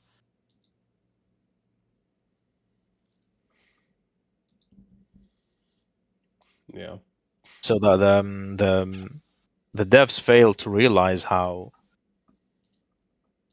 having this mechanic of each time skipping a team, it will hurt them more than anything, in my opinion. Like it would be more harmful to the game than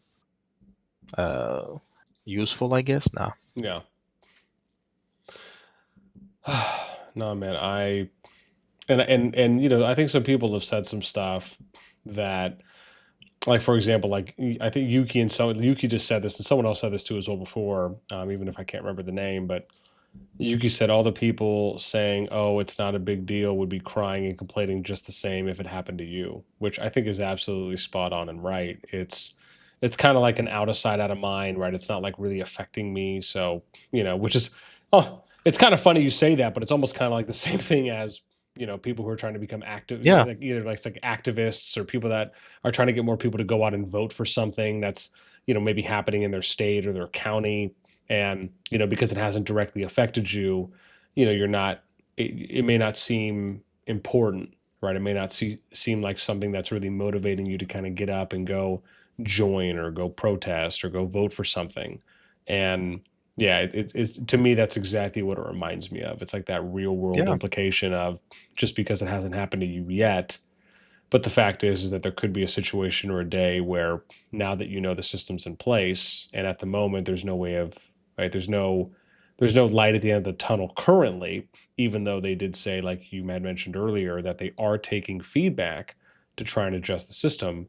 The challenge becomes, right, this is something that has a lot more negative impacts than it probably looks like it may on the surface. totally. Yeah, totally. I do agree with what Yuki said. Like, anyone would complain if they were in our shoes. That's understandable. And we already talked about the scalability. If it was a bigger team, it would create a bigger outrage. Yeah. And people just need to remember that this right now, maybe it will change in the future, but right now the mindset of the devs is that they will keep this mechanic in the game of having odd numbers for every team up system. Yeah.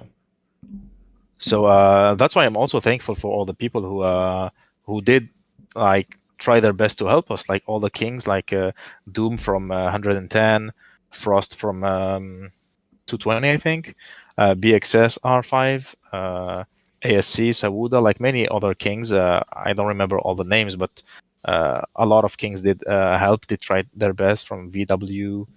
I am like a lot of kings did. Like the king's chat was really boiling with outrage and a lot of help. A lot of kings tried to help their way. Doom is the one who like he was like, hey, you should reach out to BN about this, and here we are. Oh, nice. Yeah, no, Doom's my boy. That's a good dude right there. Absolutely. Yeah, man. Well, listen, I appreciate you taking some time with us and sitting down and sharing, what you have so far, Ika, and letting us know your guys' viewpoints. And, again, we'll, try to put as many eyes on the situation as we can and talk through it as well. So hopefully, if anything, this helps a little bit. And before you go, though, hang on, let me ask: Does anyone have a question for Ika while he's still here with us? Just before we let you go, I just want to see if anyone might have a question for you, given basically the unique situation. And as always, if you guys are enjoying the stream, help us out. Make sure to throw us up. Because it helps out a lot. Thanks. We're almost at 60 likes. New goal is 70. I believe in you. If anyone can do it, the data nerds can. Let me see here. For some reason, people are saying that you're single and you need a waifu. I feel like this is an inside joke. It is. It is. Okay. Because I have a farm named Ika Need Wifey, so it just got out of hand. Understood. Holy shit.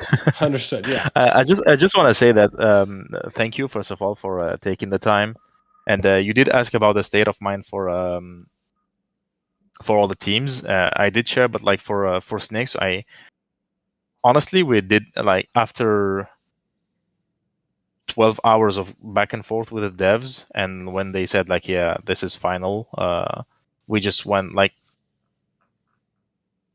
for us it's already okay, it's set in stone, we're gonna skip to G3. How can we move forward? How can we not lose too much from this? Yeah. So we're already talking with the recruiters, with the war leads, with everyone. Hey, how can we move forward? How should we adapt our recruiting plans? Maybe we should lower our requirements for next season, because yeah, you have plans, you have like, for example, AP metrics, like ratios for merits and power based on power, etc., etc., etc. And we started already reviewing all of that with a team to see how we move forward, because yeah, it is unfortunate that we do end up in the G3 pool, but when you think about it, you just gotta play one season and then skip twice and you're back to G2. So how can we make the best of that one season, and how can we not accumulate too much dead weight or problems by skipping twice in home kingdom. At least I hope our math is correct, because if we need to skip more than 2 times, that's a problem, because you can only skip twice. Yeah.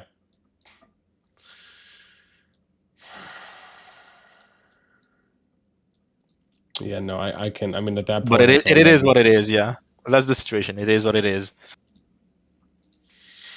Yeah, man. No, we will.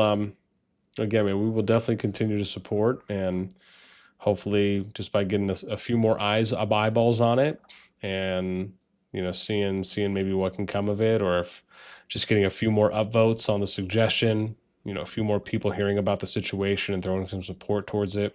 If it ends up moving the needle a little bit, and we were able to help out in some way, I'll definitely take that as a win. Yeah, that would be amazing. Thank you again. And thanks to all the kings, all the people, everyone who tried to help their way, people in the CoD Discord. That's amazing. No, absolutely, man. Thank you so much. Yeah, Octagon just gave us an update. Now at 608 upvotes on the suggestion. That's awesome. Well, yeah, man. Like I said, man, thank you so much. I appreciate you making some time for us. And again, I know it's late for you as well, so I appreciate it even more, because I know you told me because of the time difference. So the fact that you're up and took some time to talk to us, man, it means a lot. So thank you so much. It's almost 2 a.m. right now, yeah. Well, see, there you go, damn. Yeah. Well, listen, I will leave you to it. I'll let you get some good Z's. And if, as always, if there's any updates, please feel free to let me know. I'd be happy to stay in the know, and if there's anything that does happen that you guys are apprised of. But yeah, I will leave you to it. I hope you have a good rest of the night. And again, man, thank you for the time. Yeah, thanks for your time. Thank you. And keep up the good work. Bye. Thanks. Appreciate. All right, guys. So yeah, listen, that was Ika. Now I can finally maybe get some time here to go and read through some chat, which would be lovely because I know you guys have been yapping away. What I'll say here before we get there, kind of my final thoughts, at least on the situation. I'm sure we'll talk about it a little bit more as well throughout the stream. But what I will say is, for me, I think it just simply comes down to, and I think the thing that really catches me off guard the most is that they said that the reason why they didn't have even teams was because of something that happened in another game, i.e. Rise of Kingdoms, where Ika told us that because they had situations that happened with Paragon Kingdoms and Rise of Kingdoms, that they always now have an extra or odd team out and end up. Oh, hang on. Let me do this real quick, so we're not jamming the jams in the background too much. You guys are hearing that. So that I think confuses me a lot, because if that's true, they're referring to Rise of Kingdoms when this is Call of Dragons. And just because the kingdom builders are similar in the type of game, it doesn't mean that the communities are going to be parallels of each other, right? It's not like an apples to apples comparison. And for me, I think that's the thing that really gets me, is you have that situation that happens, and it just seems so confusing that that would be something that they would refer to, especially when there's no consistent history of those things happening in Call of Dragons. That, to me, I think objectively is probably the most disappointing part. Just about the situation in general. Like that one is like slightly killing me a little bit on the inside. I don't know. Man, I don't get it. And here's another one, right? This is one that I had pulled up to as well for another piece of feedback that we're getting. And you see this, like this person said, right, give us a service rating. This person said very dissatisfied. Right, okay, thanks, Justice. BeaR or Bob refunds a third time. Wait, what? Dude, this person said Bob's gonna refund a third time. Oh gosh. I'm done. I thought he might have only done it once from what was reported. And this person says, yeah, if you do this to them, they can do this to anybody. Here's how to count.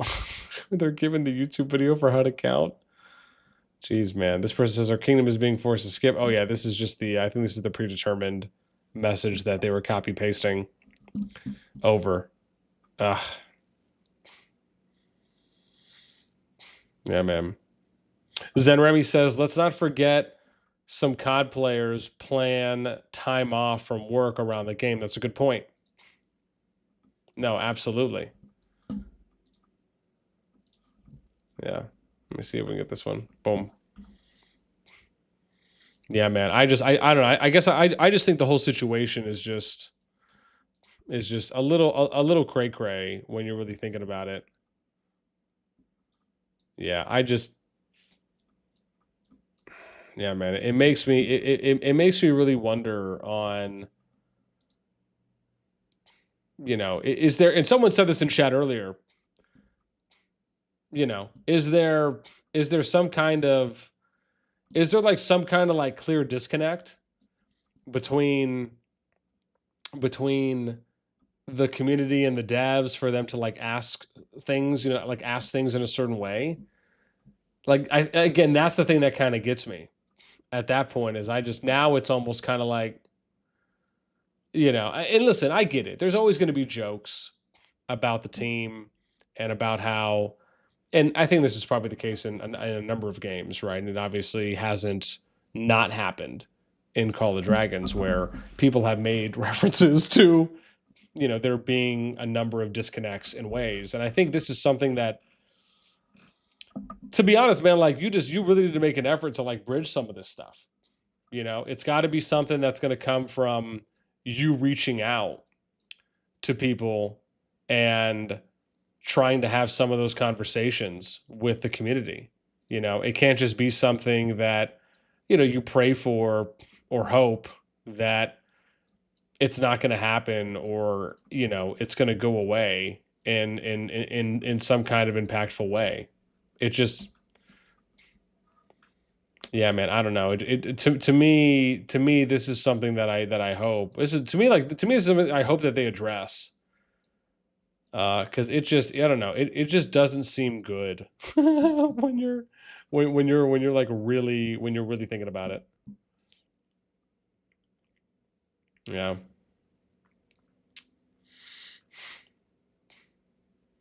Yeah, Rudum says alienating entire kingdoms is bad for business. I mean, I think I would tend to agree there. I think, I mean, this is the thing, man. You're basically telling 4 kingdoms, and you're just throwing up like a giant FU to them. I mean, that's what you're doing. You know, you're telling 4 kingdoms, at least during these team up phases, that once you've registered, you've basically screwed yourself in a sense, right? It's like telling 4 kingdoms you're not going to get anything, or sorry, there's going to be one team that gets skipped, and you're going to go into the next pool, and like I said, you're leaving the main pool. It's just, it's wild, man. Yeah. Like, to me, yeah, it does. I when I look at it objectively, it feels like a slap in the face to the community that the devs are just saying like, well, look, this is what the system is, and there's no way that we can fix it, or there's no adjustments or workarounds that we can do at the moment. And currently, there's either no plans to fix it, or they also said they're taking feedback on future ideas, right? So maybe something happens there.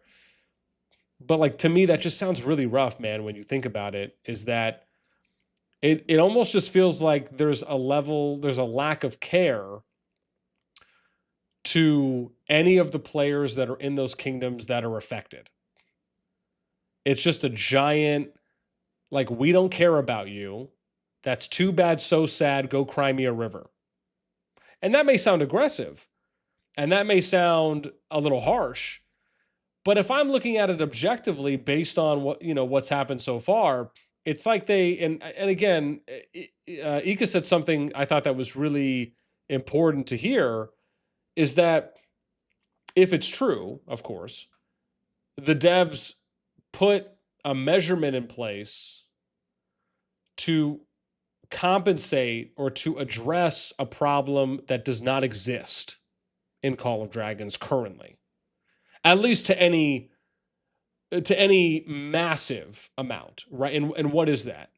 It's them putting the system in to have the extra team, so that way, if any of the top kingdoms skip, or sorry, not skip, but if they don't team up and they don't join a team, they're not just going to immediately go to a favored KvK or to a weaker KvK team and or a weaker KvK group that they're able to just kind of raffle stomp people in. Because if you look at, and this is what I said earlier, we live streamed the registration, or sorry, the team up. And everyone knows, because we live streamed and we talked about it for those 2 days, that all of the AB teams were pretty much done within 24 hours. The majority of them were done within 12 hours. I don't think that that could be, if it is, a reason that the dev team gave. I just don't think you can say that's a viable reason. So, and and again, but like I said, it is a little worrisome, if not maybe decently worrisome, when Ika said that they asked the question on why is it a problem. Like, to me, that's wild, right? It's, well, yeah, no, Gilgamesh, I guess what I mean is officially, right? We're like, we can go into the kingdom and we can see the teams have officially joined the other teams. I could understand if maybe the majority of the team ups were done behind closed doors. I'm just speaking to the effect of like what I can officially see in game. But then the other side of it is like, you have this situation where now it's like, are people going to really be worried about signing up? Will people be worried about during the team up? Will people monitor the registrations now more intensely, to where, because this is like, to me, this is almost what could happen, is you get a situation where maybe what you do is you, instead of registering, oh yeah, someone else said this earlier, which is, why don't I just join the other KvK cycle or the other KvK storyline? So basically what people will do is during the registration phase, they'll go in, and people, maybe they might rely more on me for something like this, but just as an example, but ideally you would have to go through all the kingdoms and figure out who's registered, get all their stats together, compile that, and then sort it. And then you'd have to do all of that and figure out, are you going to register for that team up KvK season, or are you going to register for a different season before the registration phase ends? It's just, I don't know. To me, I just feel like them having odd numbers of teams creates more problems than it solves. And like I said, I don't know how the situation in Rock came to be, apparently from what they're saying it is, which is that there are a number of paragons / top kingdoms that will deliberately not team up, so they can basically get like free KvK wins. Again, if that is what is being said and the general summary, like, that's just not happening in COD. So I am. I find that, I just find that weird. I don't see that. There hasn't been any historical trend. There hasn't been any consistency established that COD teams are doing that. Quite the opposite, I would argue. So yeah, like, to me, yeah, man, that one rubs me just a little bit of the wrong way on that one. Yeah, I don't know. I just don't see it. Yeah, let me catch up here. What we got? Slippy says, because the reasoning they gave Ika would motivate to make big giant super teams. I mean, to be fair, we don't really have big giant super teams. I mean, I guess you could argue. Fethro, what's up? I'm good. I'm just, there's a little bit of a passion bubble that's brewing but I am totally fine. But thank you for the concern. I appreciate the lookout. I appreciate the lookout. Thank you. Yeah, man, I just don't think that there's any massive super teams, and I don't think that there's any data to support that you're just having multiple, like, it just hasn't happened. And I'm talking to like where it's a very clear, obvious disparity. And we looked at the numbers. Even if in the Rage team, the TFS team or the Echo team would still be a good matchup for them. It doesn't mean that the matchup is going to be perfect. And we've talked about this as well. It doesn't mean that any of the KvK matchups are going to be perfect, right? Like the numbers are just going to be zeroed out across the board. That's never going to happen, right? So that reality, that would be an unrealistic expectation for something like that to happen if it did. But there also hasn't been any teams that have been formed, at least during KvK seasons where there's a team up phase, where, you know, the number one team is just so much overpowered over the number two team, or there's 2 or 3 OP super teams and then they just raffle stomp whoever else they get teamed up with, right? I just haven't seen that happen yet. So I don't know. It just seems like you're taking this precaution, you know, maybe a little too early. Could be one way of looking at it, right? Like you're planning to address something that kind of hasn't happened yet in that sense. Yeah.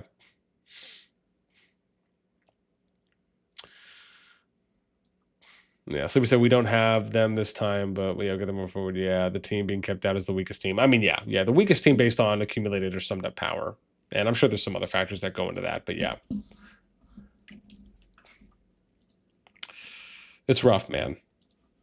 It's rough. I guess it's just the situation to me just sucks. Like I just don't think you want to see that happen to anyone.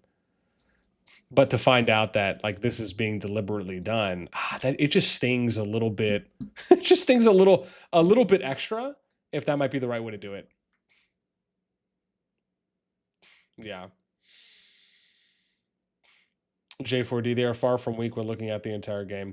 Yeah, J4. Yeah, like Slippy said, they're the weakest team out of the 21 teams, excuse me, which is what we've been saying. It's not to say like they're weak or, you know, they're not strong or, you know, they have bad fighters. It's nothing like that. It's just when you're comparing them against the current 21 team AB pool, they are on average, which again, the data shows that, just the weakest team or the lowest powered team among the group of 21. And so, which is most likely why, you know, they ended up getting, which is most likely why they probably ended up being the odd man out, right? Given how the pieces are falling right now.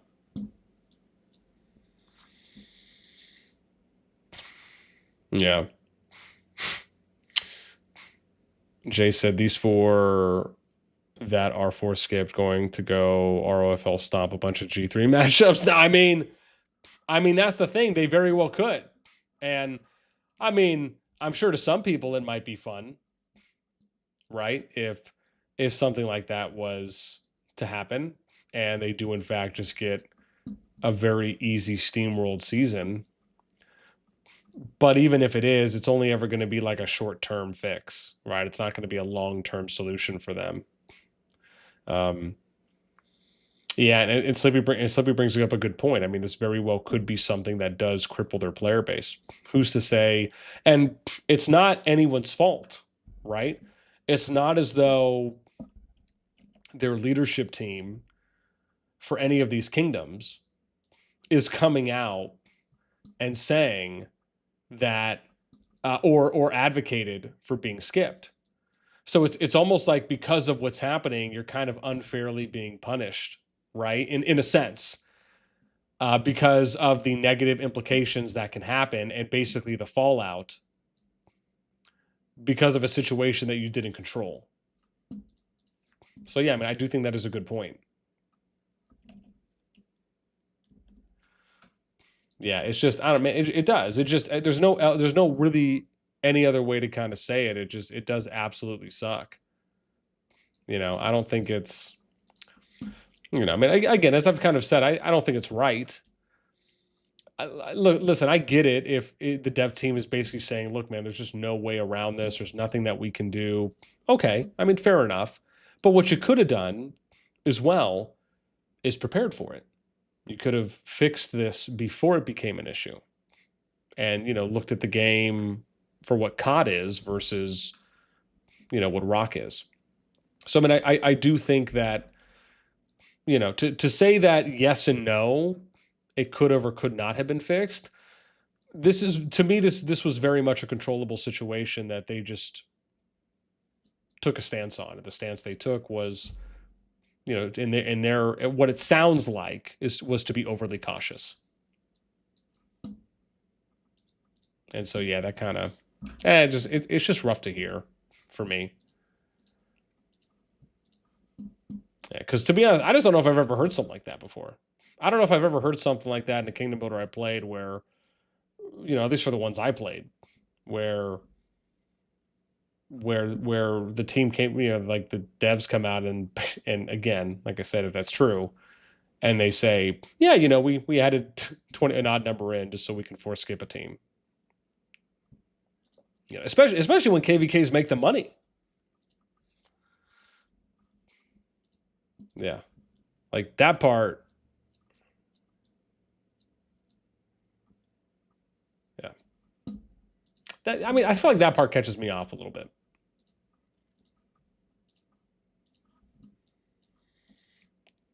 Yeah.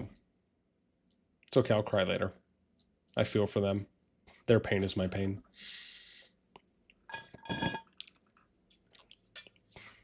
Yeah.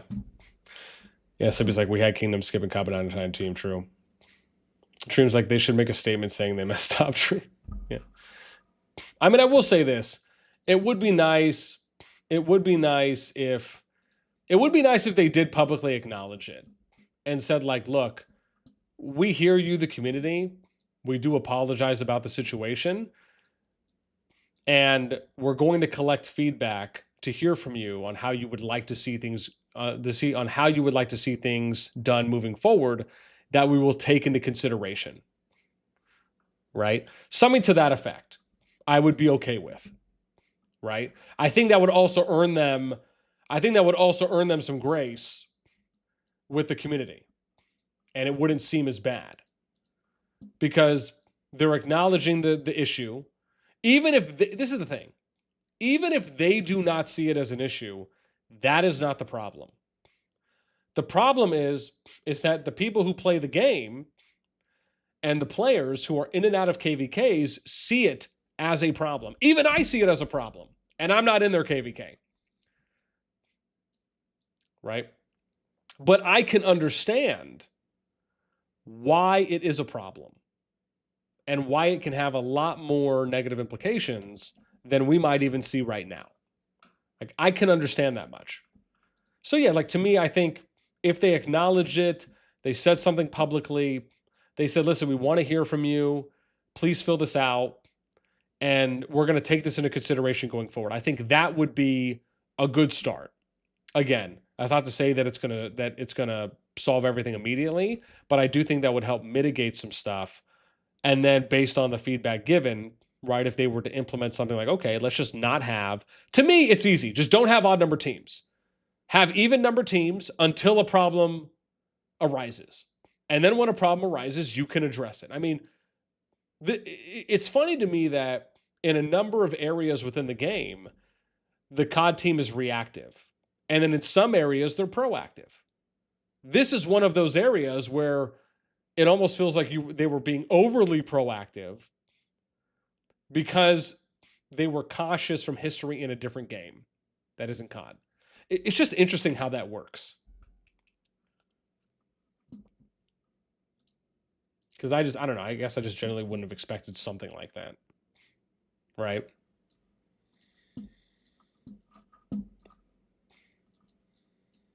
Like, I just would have expected, okay, well, let's just do what makes sense. Make sure everyone gets a matchup, and then we're good. You know what it's almost like? For anyone that's been in this situation, also, if you guys are enjoying the stream, help us out. Throw us out. Because every like helps to get this out to that. Thank you. But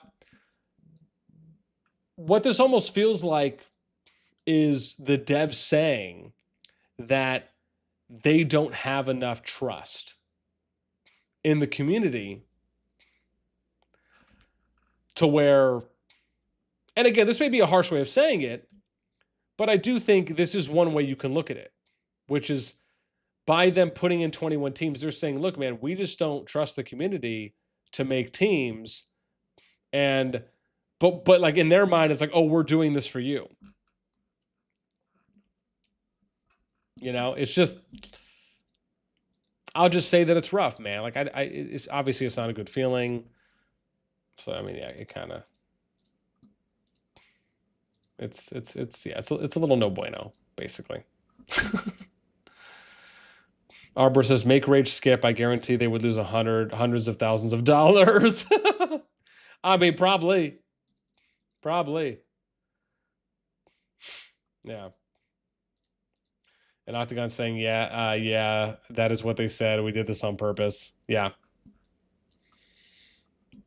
Man, just what. Also, while I have you guys here, I do want to let you guys know, man, we are going to be streaming tomorrow. And I'm probably going to be streaming around the same time. It's going to be like 6 to 6:30 p.m. Eastern, 22 to 22:30 UTC. We're going to get on a little early so we can prep and just have everything ready to go for when all of the groups are announced. So when this happens, I'm going to fill out the sheet in real time, and we're going to go over all the groups that are announced for AB. And then after we get all of the groups confirmed, we're going to vote on them. I want to hear you guys. I want to hear from you guys. We're going to run polls to see who do you think is going to win each group. And so, yeah, if you're looking forward for when the groups are going to get announced on who's going to be fighting against who, like I said, I'm going to be on tomorrow around that time, and we're going to stay on until reset, which for me, I think is 8 p.m. And then we're going to end up plugging in all of the groups. We're going to talk about them. We're going to compare them. I'll give you my picks for who I like, my predictions on who might come out on top.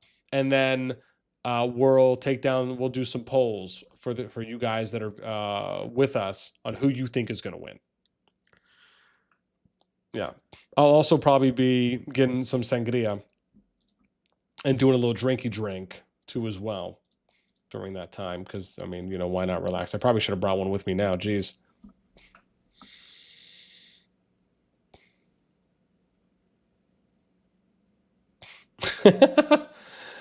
So it's like, oh, neat, KvK announcement stream. Heck yeah. The drinks killing green trolls and watching BN. That's right, man. That's right. Absolutely. Oh, yeah, that's a good point. Because Brinkle War is going to start. Touche. I was like, where's he going with the green trolls thing? And I had to think about that one for a sec. Yeah. But no, dude, that is going to be a big stream. Because, like I said, we already have all the data. So it's just a matter of, and I'll have everything set up as well. So that way, all I got to do is just copy and paste over the teams. And we'll just plug them in. Like literally, it should probably take 10, 15, 20 minutes max to do all that, right? It's just a matter of switching the teams at maybe even 10 minutes. But we should be able to plug all that pretty quick and then go over it. So, man, I'm super excited. I mean, KvK matchmaking and group announcement day is a big one. So, yeah, I'm going to be really excited. I mean, we had a massive stream when we peaked at like 240, which was awesome to see. You know, when all the seedings got announced, that was a big one because that's really important because you need to know that information in order to figure out who you're going to team up with. So that was really impactful for a lot of the kingdoms that registered.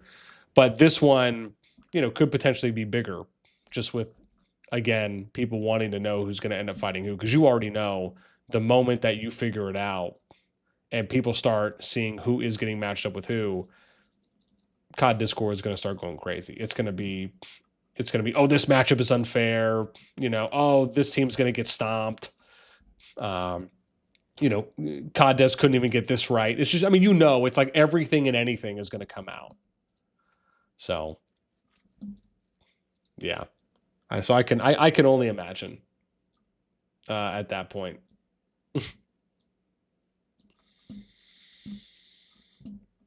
Yeah, I mean, again, man, I like a lot of our matchups.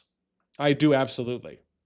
I think a lot of the matchups that we've done so far, I think there's a good chance, and that's the thing as well. I'm going to be able to see how many of my matchups are right or that I got right. So I'm going to be curious on that, right? Because I did 10 matchups. So we're going to be able to take a look and see which one of those we did get right. So I'm hoping for 50%. J4 prediction: 100% chance SNIX doesn't lose his KvK. Touche. Yeah.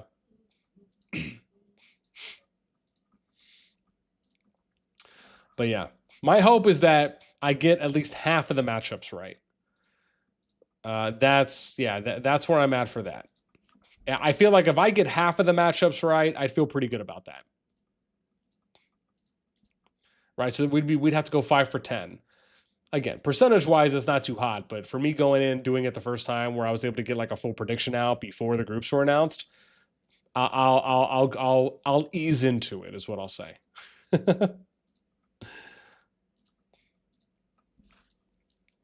Yeah.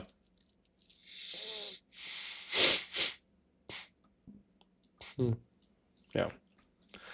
No, Ika's still up, man. Go to sleep. This guy.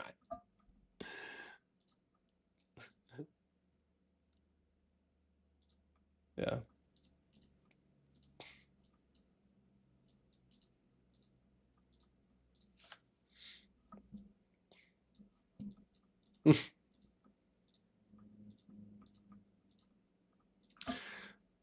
Yeah. Rice says, since we're being forced, excuse me, to skip, who would be the next Gen 3 matchups? Excuse me. Honestly, I'd probably have to go look on that one.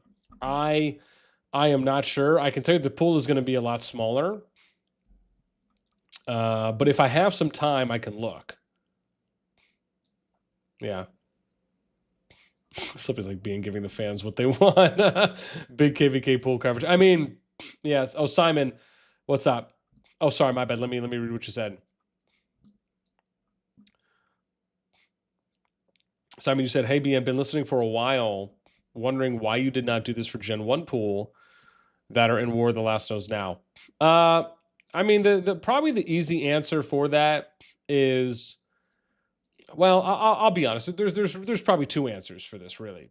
The first one is that I didn't have any data, right? So, as most people know, because I talk about this pretty regularly, Fuzzy's the one that shoots me over the data, and I promote people being able to go and find out information on the bot. However, I only recently got keep it, and a lot of people know it's been almost 3 months since I've got a scan from Fuzzy. Right, it had been a while, which is also a reason why you haven't seen me do any of the top 25 stat videos, which I'm trying to get to this week. So, number one, if for me to do any of the type of coverage that I'm doing now, I need to have the stats. Like, I need to have the data available. If I don't, then it's going to be very limited for me on what I can do, because if I have to do everything manually, it takes an obscene amount of time. It's night and day, especially because now, as more kingdoms are out now in the game, the KvK pools are bigger than what they once were. So that's probably the most important one. Number two is that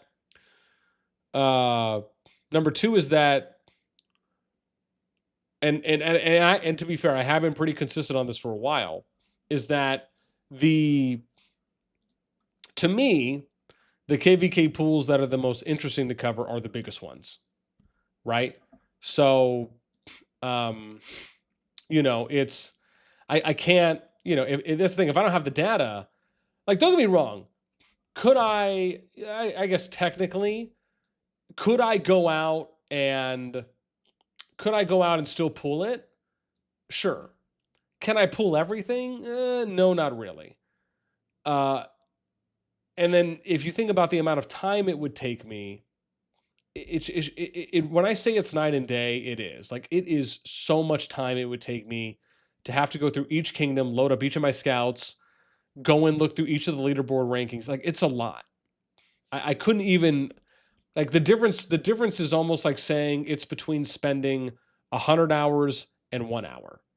If that helps, that's kind of what it feels like, right? If I had to do it manually versus Fuzzy sending me a sheet and this has everything on it, and then it's just a matter of me kind of going through and doing some fact checking, or if I have to still go into some kingdoms to do a couple things. But it is such a massive weight off the workload and my shoulders. So that's, like I said, that's what I was saying, number one. Number two is that I have consistently covered the biggest KvK pools, and I've been doing that for a while, right? There have been some times where I have covered multiple KvK pools or gen groups, but that was, of course, back when it was easier for me to access the data and I had more time, and I had a little bit more time, sorry, I'll just say easier when I had data access.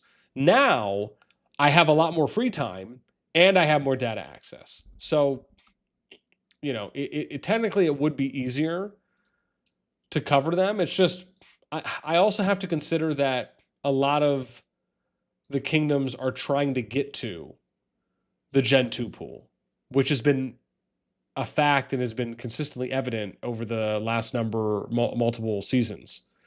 And so when you have basically the majority of the strongest kingdoms in the game that are going to one KvK pool, you know, is it worth me covering a pool and investing time and doing content on a pool of like 20 kingdoms or 30 or 40 kingdoms?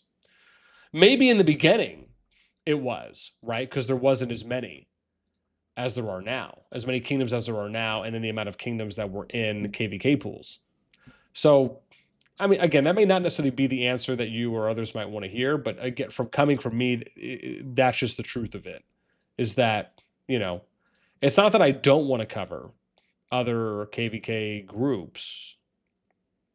It's just that everything I do, at least when it comes to this type of coverage for KvKs, it has to kind of be centered around the priority of doing the biggest ones first, right? Now, don't get me wrong, there is appeal to doing the Gen 1 pool that's in the newest KvK season right now, mainly because it is a new season, right? So we haven't had that happen before. So with it being a new season, there is a little bit more of some elevated interest there.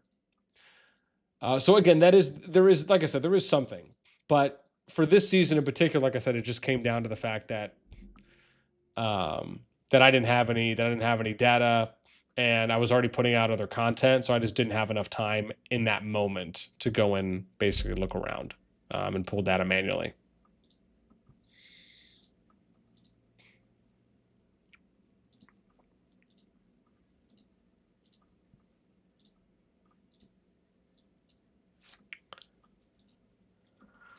Chris, what's up, man? Welcome. Hey, piano man, how are you? Doing good, man. Doing good. Just enjoying. Oh, what's going on? Are they chasing? Jeez.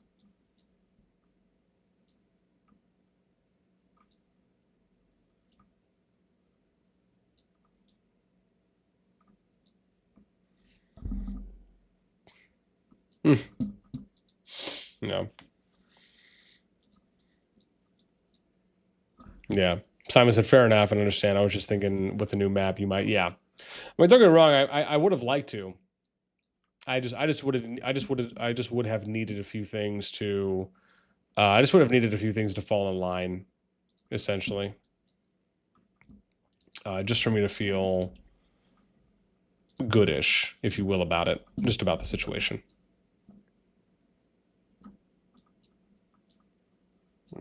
I wonder who else find. Is this zone 2 for them? Oh no, this is zone 3. Wow. Oh no, it's final zone. Oh my god, wow. Oh, this is calling of courage. Okay. So this is just calling of courage final zone. Okay. So basically, I guess not like a hardcore amount of PvP action going on. Oh, Slippy's like, yo, the memes could be spicy. Yeah, dude. No, they absolutely could. That is for sure. Oh, damn. What is going on here? Are they getting destroyed? TFTs killing REF. And then they're also doing some building there. Uh-oh. Is that REF? Damn. So the alliance that is all around the dragon is getting wreckety wrecked. Or at least it looks like on the verge of that happening. Absolutely nuts, man. Yeah, and like I said, fam, tomorrow is going to be a massive day. Let me make let me be super clear on that. I say that because again, this has been some of the most massive. I mean, first off, this is the largest kingdom pool in the history of the game. On top of which, you have a brand new KvK season. You've had the team up phase now be introduced for at least the second time in the past year, I guess year and a half. You have the most amount of kingdoms that have registered for a single KvK season, breaking the previous record of around mid 150s, which is 210. So it's just insane, right? And on top of that, you have a number of KvK groups that could have good matchups, regardless of what you might think about any one team or another. I mean, the data doesn't lie, right? And as we talk about, the only thing that data really doesn't show is just who's actually, how much is someone going to spend, and then who's going to show up and for how long, right? There are metrics we can look at that, but it's more historical, right? And trends. It's not what is going to immediately show you what's going to happen in real time or in the future, right? As it wouldn't. But there's a lot going on this KvK is what I'm trying to say. And I think that there's equally a lot of hype around it. And I for one am excited to see who's going to get matched up. How do the numbers look? What do some of the predictions look like? Who's favored? What does the community think when it comes to who they think is going to win? I mean, yeah, man. I mean, again, this season, despite the black spot, the one black spot on the season, there's a lot of potential here for the season to be great. And I, for one, just hope that it doesn't fall short of our expectations, is what I'll say.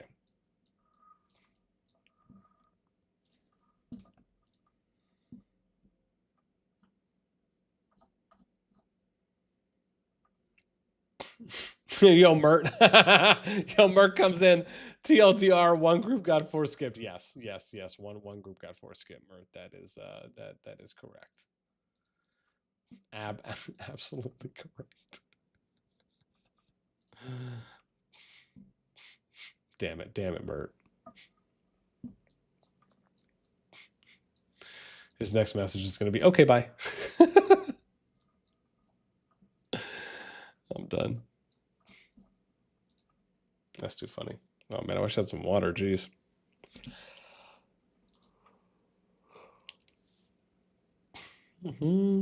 Yeah, I don't think there's any... Sound like my... You said I sound like your R5? Oh, jeez.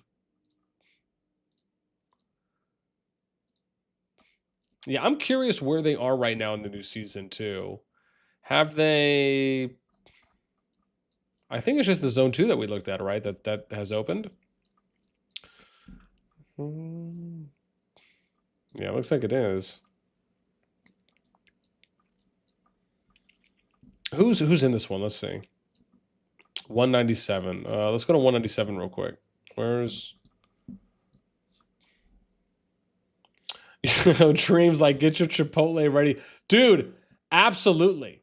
I'm probably gonna have to order some food or just like prep some food, and yeah, man, absolutely. I'm gonna have to do something. You're right. Because sorry, what did I say? I want to look real quick at when this opens, at when their zone 3 opens. Where did I say we're gonna look? 197. Let me open this up. But yeah, no, absolutely. I'm gonna have to do something and prep. Yeah, I either just need to have like a big meal before. Yeah, I need to have a big meal before I start streaming, or yeah, just have some food ready to go, because like it is gonna be popping tomorrow. Absolutely. The moment that those things get announced at 8 p.m. at reset, no matter what, like it could be the best thing ever or the worst thing ever. COD Discord is going to pop off, and it's just going to be cray cray. I have no doubt in my mind. Yeah. Yeah, so we're looking right now. I'm trying to see when Zone 3 opens here for this group, which is... Yeah, it'd be at the level 3 pass. Let me see.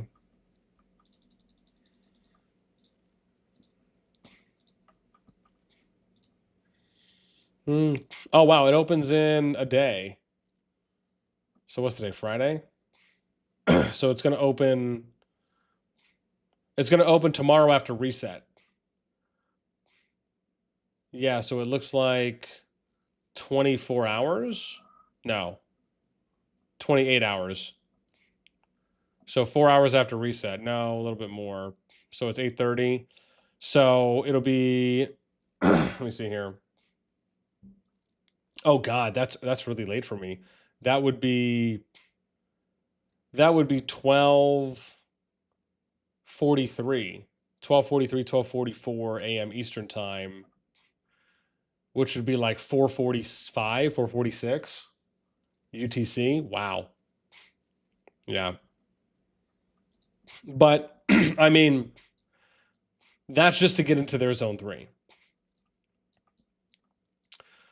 They're not going to have to worry until level 4 pass opens, which will be at what, Salvation? So that's 6, 7. That's 9 days away. Yeah. Okay. So there's a while. It's like about a week and a half until you see the cross zone 3 PvP, which still sucks. I'm sorry that you have to go through cross zone 3 PvP. It's slightly disappointing, I will say. Yeah. Yeah, I don't know about that one. Let me skadoosh this over.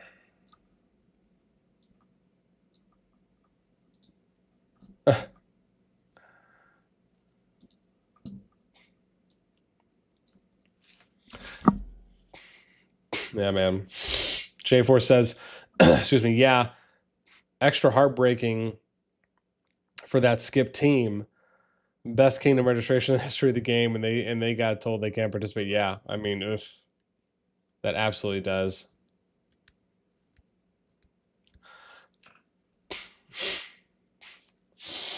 Yeah.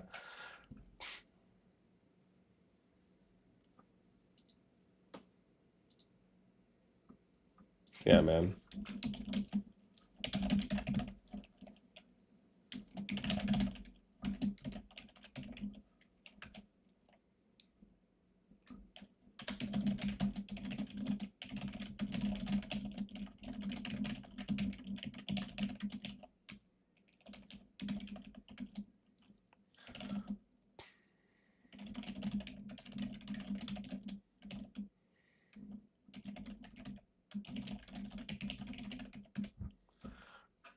Yeah, man. Mer says, I mean, they basically have to skip 2 more to end up. No, exactly. Or they get dead KvKs. Yeah, you're like super sucks for them. Absolutely. Yeah, I don't think there's any stretch of that. I mean, that's pretty real right there. And that's what I was telling Ika too as well when we were talking about it, is that if you're going to get skipped into G3, you got to skip 2 more times. You got to skip once to get to Gen 1, and then again to get back to G2. Unless for some reason, I don't know, like unless for some reason everything lines up, I just don't think, I just don't think it's likely. That's why, that's why I think it really sucks for the situation that's happening. It is, man. I just think it's absolutely rough when you think about when you think about the situation of where they are. It is, man. Like it's not only saddening, but for all the points that everyone else is just bringing up right now, it's just like, yeah, man. It absolutely sucks. So yeah, man, it's super not fun is probably the best way to say it. Yeah. And like, it's like all the points you guys are making are just kind of almost making it sound worse. I know that's not the intent, but it's like, geez, it's just pounding further. Yeah. Yeah. J4 says devs should buy all 462 skip players a Chipotle gift card. Yeah. I mean, I could see that.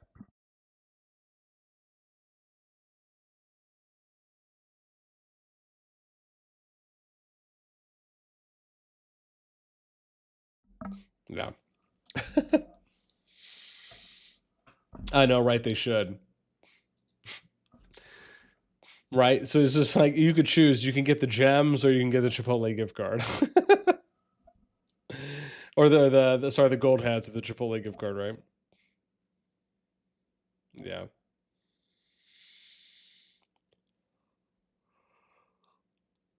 Excuse me.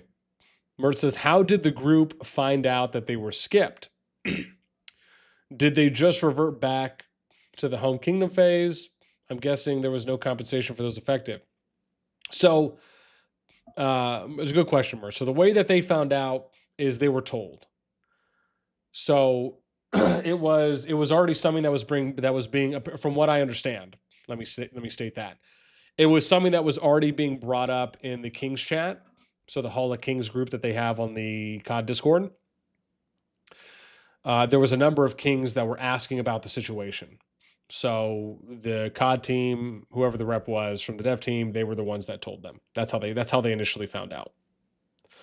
Because apparently, from what Ika was saying, is that there was other Kings as well that were bringing this up on how you have 21 teams and it's an odd number, and like basically, because I'm sure probably what ended up happening is that some of them were worried about them possibly getting skipped, right? And so they're probably asking to figure it out, which is why you had the whole thing about people saying, or people were making that mention of, well, the top team should be skipped, right? Which was this team, right? People were like, well, why can't Sura, Rage, WBS, and S2AK get skipped, right? Because there was a number of people that were talking about that. And I bet you some of the Kings or Queens just thought, well, is it random or is it going to be the weakest team? Like they probably just didn't know, right? There just wasn't 100% certainty on one end or the other. So from how Ika was making it sound, that probably was what happened early on. But again, the short version is that they were told by a rep from the COD team that their team, KvK team, was going to be the one being skipped. Yeah. Also, if you guys are enjoying the stream, help us out. As always, make sure to throw us out. Because it's free. Thank you. Who doesn't like free stuff? I know I don't. Murray said, isn't a kingdom only allowed to skip 2? Will they be forced to participate in Gen 1? I do think there is a limit on how many you can skip. So, and I think Ika was saying that too as well, is that you can only skip 2. So if that's true, then yeah, the farthest they could get would be to Gen 1. So, yeah.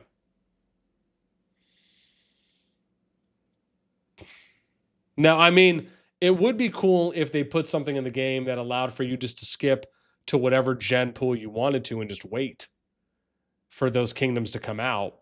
because then you wouldn't necessarily have as big a problem.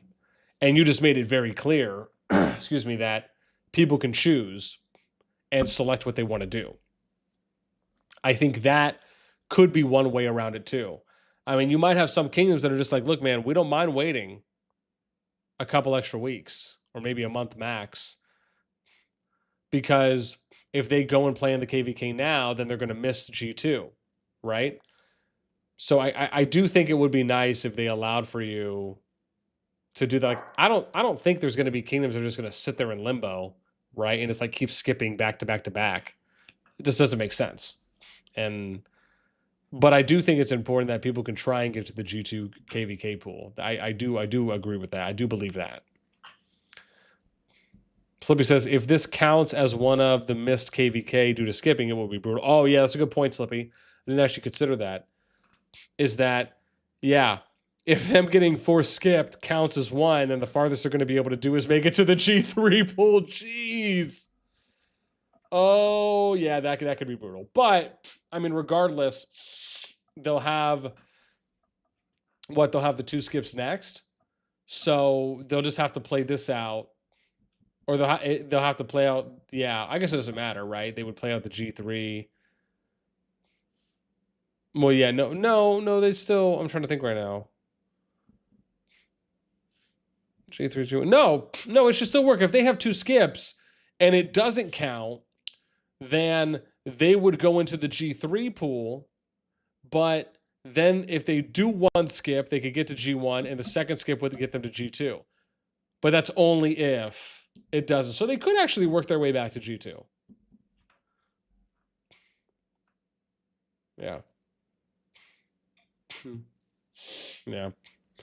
Mikkel's like, I would migrate. I would rather migrate now instead. Yeah. Slippy says, failed to find match here is 3 silver keys as compensation. Oh, is that really what it is? Miguel says, how did the game pick them? They were the ones staying behind. They picked them most likely because they were the weakest team amongst the 21 teams. Yeah.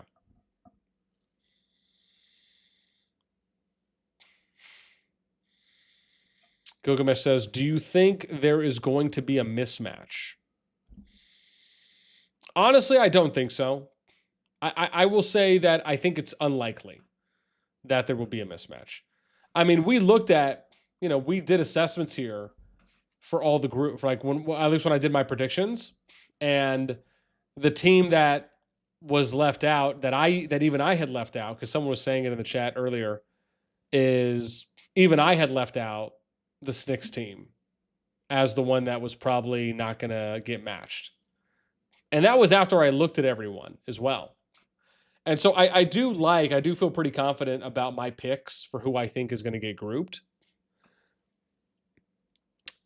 But even then, who knows what the devs have in store, right? I think that's probably what it comes down to more. But I will say that the field of the 20 teams is set up right now to where, there's a good chance that we're not going to see any mismatches. Yeah.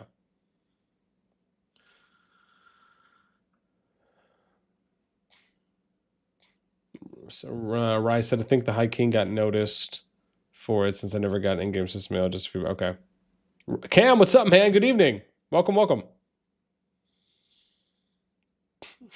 Slippy's like, imagine being skipped and forced to auto register. Jeez, it's like they force skip you, then they force the auto register. Jeez, man, talk about a double slap. Yeah. Mert saying they need an actual plan for situations like this. They could have offered to push the kingdoms into any KvK just so that they could stay in G2. Yeah. I think, well, from what Ika said, that was one of the suggestions. So that was something that was mentioned, was that they could divvy them up and split them up. But they either said no, that can't happen, or they didn't reply. It was one of those two. I believe that Ika said. So, yeah, I mean, put that in your bag and smoke it. Yeah, Mert said playing any KvK is better than sitting. Yeah, oh no, absolutely. And that's why I had asked him about that. I said, well, man, can't they just move you guys to Winners Upon Us, or can they just have you guys play at KvK with no other team, with no enemy team? So you're at least getting something in. And the way he made it sound was like, yeah, it's like unlikely that could probably happen, which obviously sucks to hear.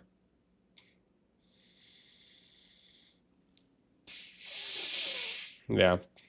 So, Rye, what you're saying about you saying if I was the dev, I would have made the team that doesn't have an opponent to 2v2. So they did ask about that. And that was actually initially one of the solutions that the COD team rep got back to them with. However, it was then stated later or shortly after that after they did some internal testing, they found out that the coding wouldn't allow for it. So then that offer was taken off the table, sadly. Yeah. Mert says, yep, or push to any other scenario. Yeah. Miguel's like, they should have them face the team, number one. And so that was one of the other options as well, Miguel, is Ika said that they did ask if they could get placed into, whoever the top C team was, or have the top C team move up, right, and become an AB, so vice versa. And they said that, yeah, that wouldn't be possible. So, yeah, and I believe they cited the reasons was due to the coding as well. I mean, it's rough.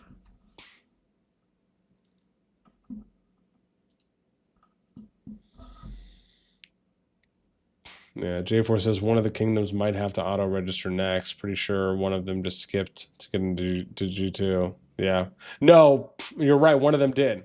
So that was something that Ika said was there was one of the teams. I think he said it was.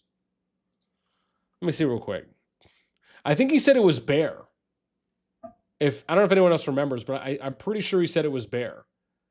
That BeaR was the team that had skipped to get into G2, but then they got what did he say? They skipped to get into G2, and now the situation they're in, it's like they're not like they did all that to get here, but now they're not even going to be able to play in the G2 group. Yeah, I think that's what it was.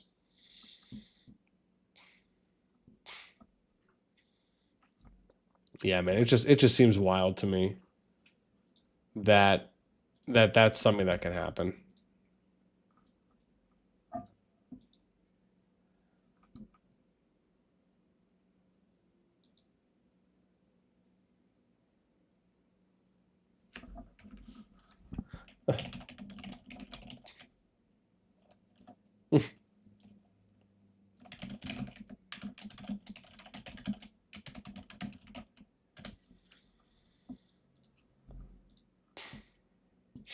Yeah.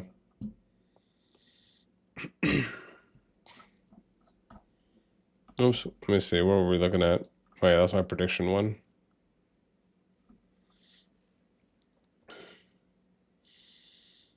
Yeah, Dream says the whole problem was the code.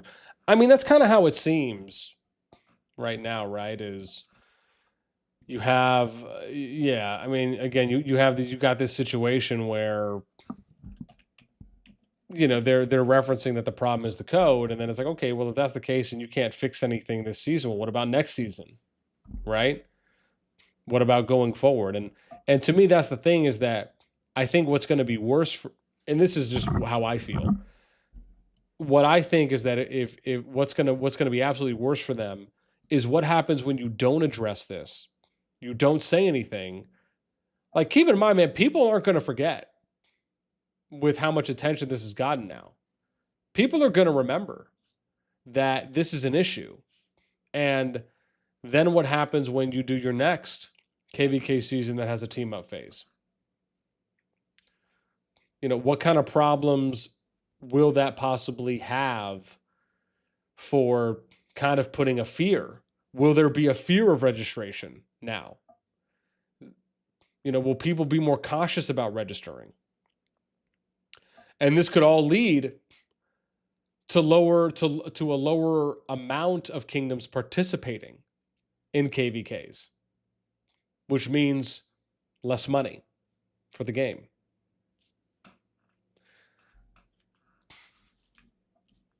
So it's just yeah, man. It's like what you're doing. It's like what you're doing that you think is a good thing for the game, and that you think is solving a problem that hasn't occurred yet, really has a multitude of short and long-term negative impacts, and is also going to affect the amount of money that you can make. So yeah, I don't know. I just don't know how. I guess for me, I just don't know how this feature that they put in of saying that we're going to leave an odd man out or an odd team out, right? We're going to have an odd team amongst the KvK teams was like a good idea. Like, I just don't know how that was arrived at. Like, I would love to speak to someone and just have that conversation to figure it out, to really just kind of, peel back the layer there on what the thought process was. Yeah. So, actually, that one's a bit wild to me. Blue, what's up, man? Teddy Mert. Ryan said, yeah, we skipped before. Angela, what's up? Welcome. We're doing 2v2s on our server. Okay. Gilgamesh says 18 bill power, EGV, skip G3 and join G2. Yeah. Tim, what up, baby? Yo, yo, yo. I see you made it. Yeah, man, we're almost 3 hours in. We're doing pretty good.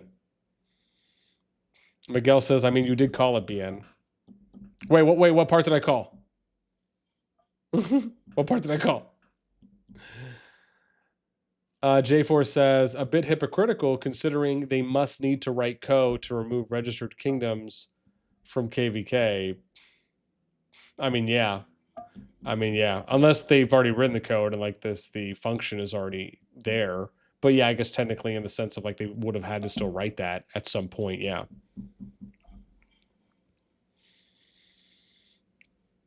Yeah. Mikkel says, I mean, this is all sad, but when are you going to do the CNT matchup prediction? Oh man. That was funny. I'm going to be honest, man. If I have to give an honest answer, I don't know if I am going to do the C&D predictions. And it's not because I was going to say it's not because I don't want to, but part of it is because I just don't want to. If I'm just being honest. I mean, yeah, I could do them. And again, I say this respectfully. It's just the A-B matchups are just more appealing. That's all. The A-B matchups are just a little more appealing than the CD matchups. And keep in mind, I already spent a lot of time. Like, let's be very clear, right? I spent a lot of time putting together the C and D teams and then plugging all the data in for that. It was a lot, is what I'm trying to say. And obviously, yeah, the matchup predictions aren't something that would really take a lot of time. I'm not saying they would, but yeah, I don't know. I'll just say this for now. Instead of like hard shutting it down, I'll just say I don't know if I am going to do them. Let me just say that. Yeah. Yeah, I mean, I'll just say it's a lot to have to do all that stuff. I mean, again, we have all the teams organized.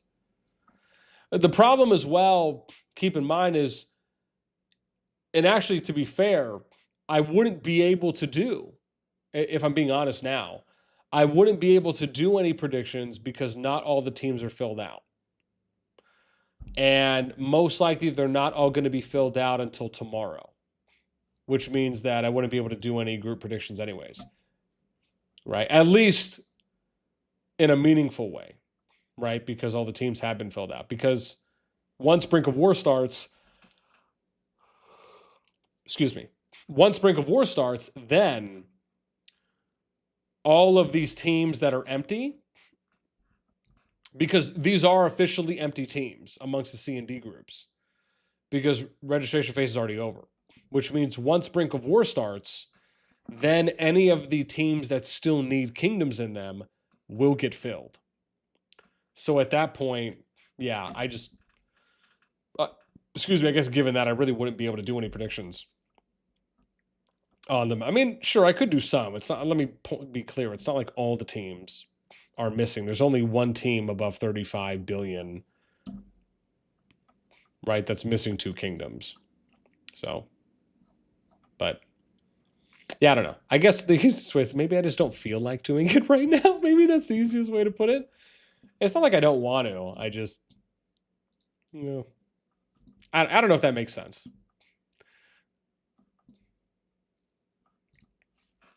So,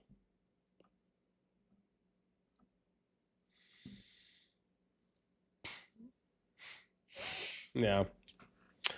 OCK, what's up, man? BTX meets Rage. So I don't necessarily have them as meeting Rage. I have Rage going up against the TFS team. That's my prediction. But that could happen. That's not to say that the BTX team or the Echo team may not fight against Rage or against the Rage team. It could.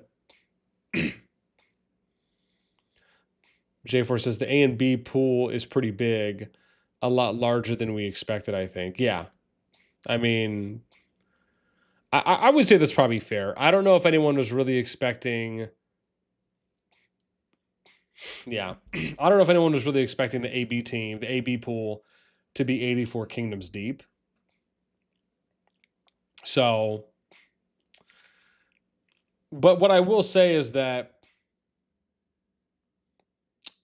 the thing that Ika said about them maybe needing to add in more classification letters, I do think is spot on.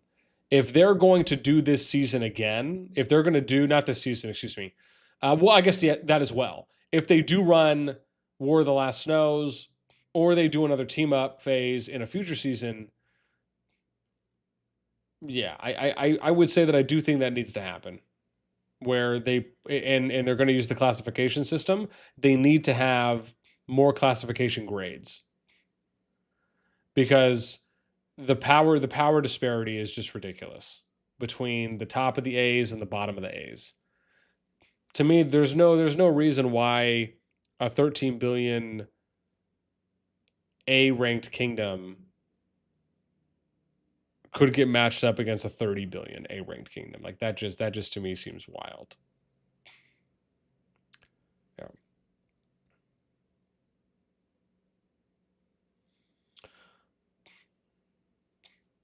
Ray says it's too much and not much stat recorded for C and D kingdoms. Yeah. It is just a lot. Yeah. Blue says if the CD also have odd numbers, they'll get skipped as well. Yes, that's true. Based on what we know, that would be true, Blue. But we also have to wait until Brink of War, because some of the kingdoms that are solo might form a new team, or maybe 2 new teams. So we do have to wait a little bit, right? Which is going to be tomorrow.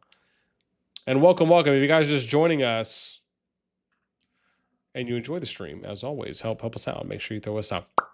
Thanks. All right, 76, only 4 more to 80. That's our new goal. But, and also, for those of you that are just joining, we will be streaming again tomorrow at around the same time. So around 6:30 p.m. Eastern time, which is 22:30. So I'm going to try and get on around an hour and a half, give or take, before the groups are announced. So, and for those of you that come back tomorrow, you'll be in for a treat, because I'll be plugging in all the data a lot faster when those groups are announced. So I'm going to make a new page. I'll probably do something like this. I'll probably just keep my AB predictions, but I'll copy it over and I'll have it be like my group announcement, or, groups tab. And then we'll just simply, copy paste these over. So it'll be a lot faster once, as we're going through. So once it hits reset at 000 UTC /8 p.m. Eastern time for me, I'm going to go through all the teams quickly, and we should be able to plug and figure out all the groups within about 10 or 15 minutes. It's not going to take us a long time. So for those of you that want to know who the groups are, and you want us to look at the stats and maybe do a little bit more of a deep dive at some point, I'll be doing all of that tomorrow. So again, if you can't wait to talk about who gets matched up with who, we're going to be covering all that and more tomorrow. So that should be a super fun stream. And I'll try and set the stream up early tomorrow as well, just so people can get just so people can get a little bit more of a heads up on that one. But I'm going to be super excited to cover that tomorrow, because I'll tell you right now, that's going to be a big day. You know that, like we've already talked about, man, COD Discord is going to be blowing up. I'm sure we're going to have a lot of people in there. Chat's going to be blowing up. And we're also going to do some community polls. So we'll do some polls with all of you, the viewers, once we get all the matchups plugged in, all the group matchups plugged in, and we'll take votes down on who you guys think is going to win. And I'll even give you my predictions as well. So I'll do like my predictions first, and then we can do some polling predictions with everyone. Yeah, man. So I'm pretty excited. Yeah. Easy Love, thank you for the sub, man. I appreciate that. That means a lot. Thank you, thank you.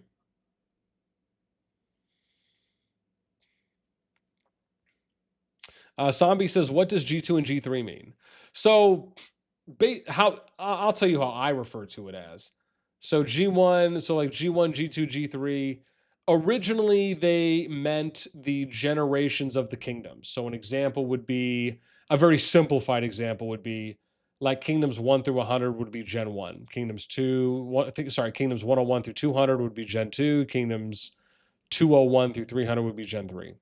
That's an oversimplified example. However, it has evolved into basically just meaning the KvK group timeline. So right now there are 3 rotating KvK pools, aptly named G1, G2, G3. The G2 pool has, I think we just showed this off, but it has 273 kingdoms in that pool right now. There's less kingdoms than that, a lot less kingdoms than that are in the G1 and the G3 pools. And so basically once this, and here, I'll give you another example if this helps. Let me show you in game. So I don't know which screen I'm on. Okay. So if you go to Season of Strife and you click on pre-war, all of these kingdoms here are in the G2 pool. Once this finishes, the next kingdoms that go into pre-war, which is going to be from, it's going to be possibly from either Winter is Upon Us and or some of the Calling and Courage KvKs. Once that happens, and maybe some of the S3s, but basically the next batch of kingdoms you see that land in pre-war, once these kingdoms disappear, which I believe should happen on the 16th, if that's right. Yeah, once the season begins, I believe they should disappear. They might disappear at Brink of War, but I think, well, yeah, I'm sorry. They might disappear at Brink of War, because at Brink of War, they're going to get put into their KvK groups, and they'll also be assigned a number. So they could. But the short version is, whenever you see these kingdoms disappear and then you see a new set of kingdoms, that will be the G3 group. And then whenever these kingdoms disappear, or any number of them disappear, and then new ones come in, that'll be the G1 group. So hopefully that helps in just a very simplified way of understanding that.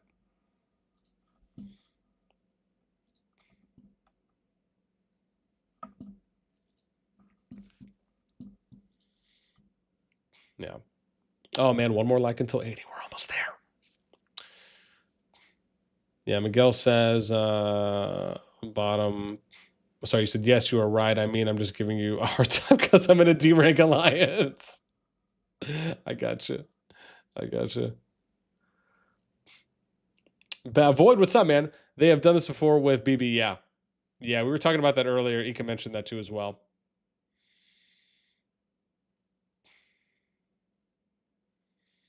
Yeah. Ken, what's up, man? Have I done the CD predictions? No, we haven't. Somebody just asked me about that. Again, I was pretty honest. I don't know if I'm going to do the CD predictions. I'm just saying that straight up. It's just a lot. That's all. Yeah. So yeah, it would just it would be a bit much, I think, at this point. And I'm sorry. What is I did give a good answer for this. I said this earlier. So the main reason as well why I'm not going to do the CD predictions is because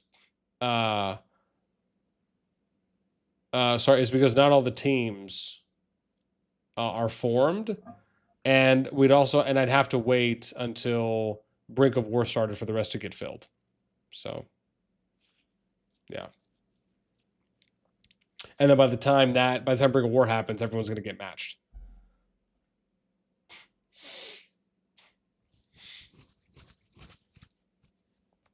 Yeah. Bab says, kind of feel bad for SNIX and RNW. They're both active. Yeah, man. I mean, absolutely. Yeah, I mean, it's rough when you look at them and you think, like you're the odd team out, man. Like you are the weakest link out of the 21 teams, and you're the one. Like, it's like it's like they're being offered as tribute, man. It's like the Hunger Games. They didn't volunteer; they're being offered. Just wild. Heroic, what's up? I'm in RNW. I feel bad for us too. Yeah. Heroic, what's the general feeling and sentiment around the Alliance or the Kingdom on how people are feeling right now? And or even if like management has said anything. Oh, Guzan, what's up, man? It sucks. Many people might even quit because of this. I mean, I can only imagine. Yeah, I mean, it'll be the part about it is that we'll be able to see that data too. So we'll be able to see like how many players fall off from these 4 kingdoms. Or if you see, a massive reduction in power growth, as an example, that can be a sign of people stopping to play or decreasing their activity. Excuse me. So yeah, it's definitely something I may keep an eye on, just given everything that's being talked about and kind of how big it is right now.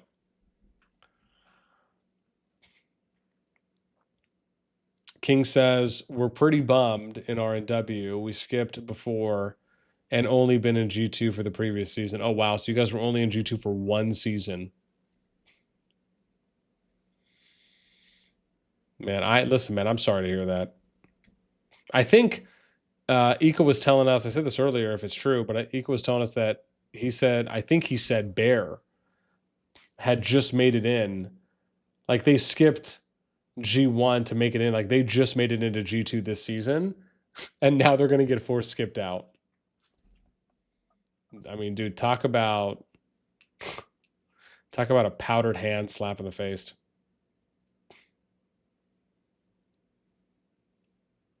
Okay. Oh, yeah. Oh, okay. Remy said it did happen. Yeah.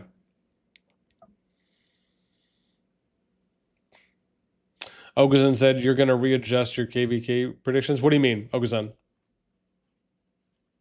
Well, keep in mind, I didn't have. If you're asking me, am I going to adjust it based on the SNIX RNW BeaR team?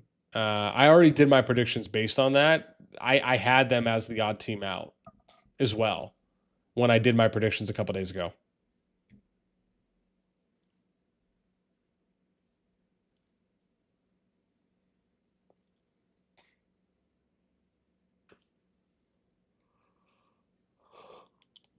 Excuse me. Oh, sorry. You said no in your prediction. They were not. They were. Yeah. Yeah. Even on the public sheet, it should be.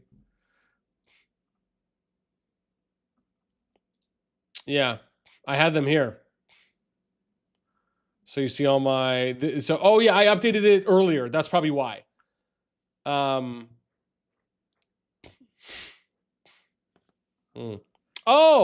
huh. Interesting. Oh, never mind. I guess I didn't have them as it. Oh, that's interesting. Maybe I just forgot.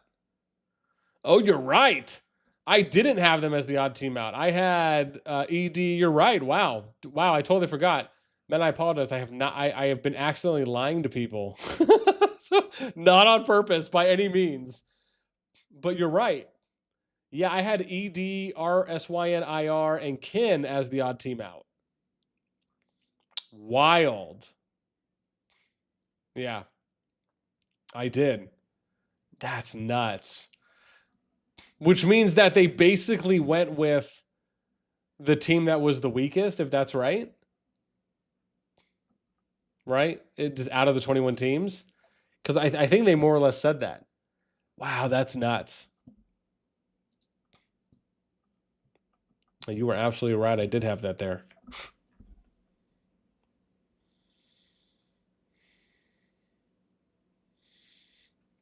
Void's like the odd team out is Rage. It's the Rage team. Yeah, I'm sure that would. I'm sure that'd go over well with them. Shit, cool. What's up, man? Welcome. Heroic says, "Yeah, we didn't think we would be AC'd either. We thought we'd be labeled B. Yeah." Oguzin said they just looked for total power and total number of T5 probably. Yeah, Void's like, yeah, I thought the same. Yeah.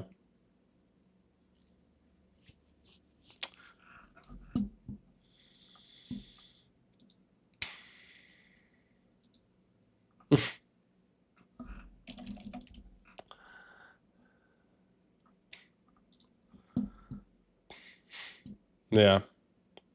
I think the reason why I said that I liked this a little bit more was because they had better PvP engagement and a number of their line items were like better. Like they had better kills, better deads, better overall merits. They had more 100 mil plus players. And they also had way more 125 mil and up plus, right? With the only exception being at 200 mil where they had one more. But I liked the matchup better. I think is what I ended up saying about it.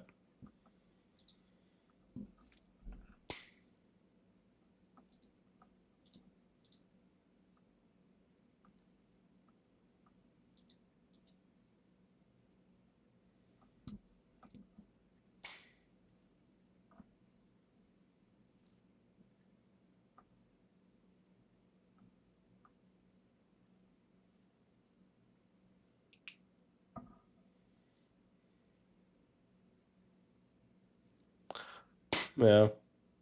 Ooh, damn, Gohan posted something on the Discord. Oh, it was a suggestion he posted, huh?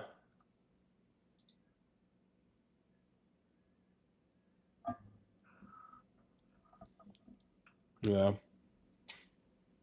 Dude, I wonder how many upvotes the suggestion has now. Let me see. It's at 650. Dream's like, let me downvote it. It's messed up, man. What an a-hole. It's got 658 upvotes right now. That's a lot. That is a lot of upvotes, man. A lot. That's so fucked up. Jeez.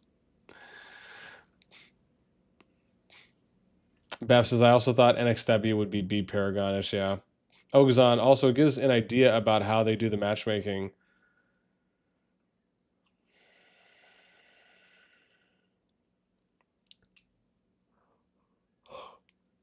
Excuse me, you said, I think they're doing top to bottom approach, starting matching from the top. That's why X Team probably left out. Well, I mean, this is the thing. Yeah, I mean, if you're just going off of their power as a team, yes. But if you're going off their fighting capability, I have them ahead of the ED and the IR team. So, at least with the potential there. I mean, sure, they might not have as many total T5s, but the amount of 125 mils and the 100 mils, and their PvP engagement percentage is great. It's actually a little bit more on the higher end.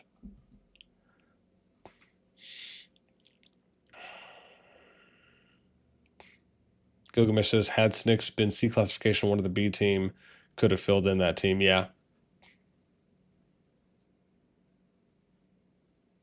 Yeah, that's a good point. Eric James, what's up, man? ASC's in the house. Welcome.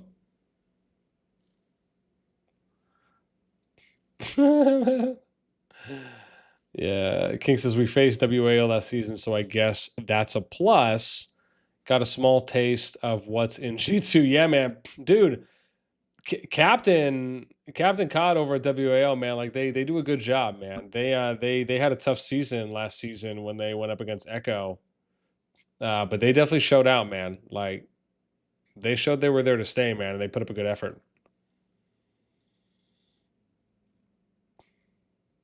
Oh, Dream, you're like, let me down. Oh, you mean the Gohan one? Okay, still that's messed up. Penguin, what's up, man? Our team would crush the ED2 group. Okay, damn, strong words, bro. Strong words. J4 says it makes a little more sense when kingdoms don't get on a team and get skipped, but when a legit AABB full team gets forced out, that makes everyone question if it could happen to them. Absolutely. Absolutely. And I think that's the worry, right? Like the moment that you put, the moment that you have, that you put that feeling, that idea in someone's mind that it's like no one's safe, that's where it starts really spreading. Yeah. T Giants Bane, man, thank you for the sub. I appreciate that, man. It means a lot. Thank you. Yeah, you're like, instead they made 84 not divisible by 8. Yeah, which is what it should have been. He's like, yo, the math ain't mathin', my guy. Yeah. Yeah, but I mean, again, they oh yeah, they did state that, Bab, earlier, that Ika was telling us that they did that on purpose. The COD team said they did that on purpose to leave one team out. Yeah.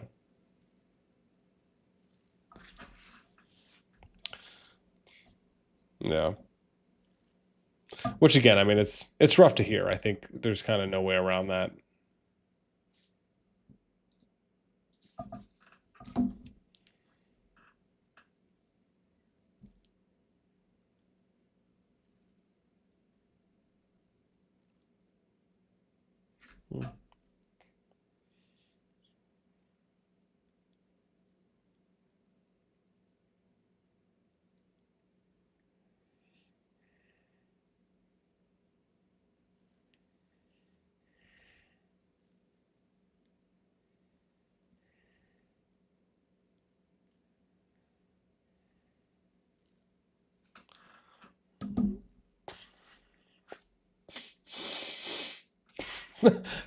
I can't believe Jinxta posted this. The dude, this is so funny. I remember when this went down. And yeah, man. This is funny. He's like, because I remember when this happened. Hey, what are you thinking for the matchups? Hello, are you looking to join the war? Please message Trish R4. This is Stark the R5 VIS, lol. Yeah, this is it brings me joy. That's what I'm going with. It makes me chuckle, and it brings good vibes to me. God, yeah, that was so funny. Yeah.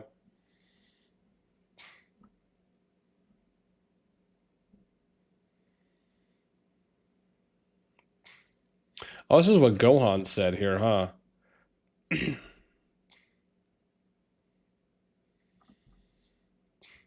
What did he say? Gohan said, to the community, this problem needs more attention than just from those it is currently affecting. You may not see it as your issue, but these things will continue to happen and will only get worse if we don't take action as a whole to force change. If you want to keep throwing money at a company who can't find competent employees, don't cry later for community help when it's your turn for the devs to bend you over. Well, I just want to point out, I like how he says that at the end, but then respectfully go on. It's just like, man, there's like a steep two sides being displayed here. Yeah. Jeez, man.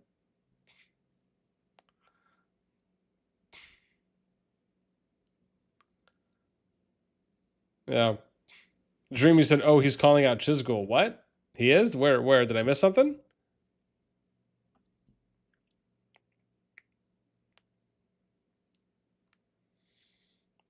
He was? Wait, am I missing where that happened?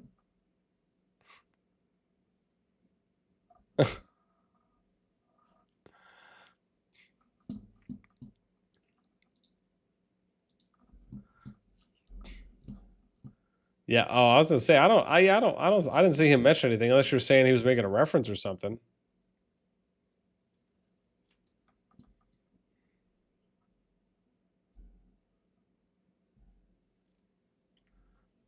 Oh, JK Chiz hasn't talked about it yet. Whoa. Hasn't talked. Oh, you mean like he hasn't talked about the current situation that's happening?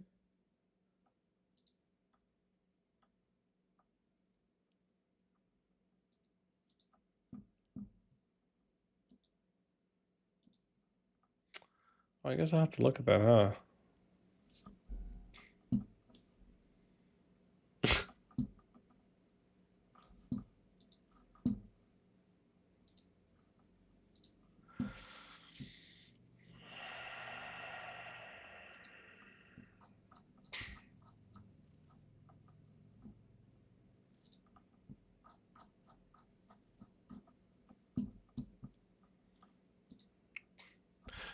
Yeah, man.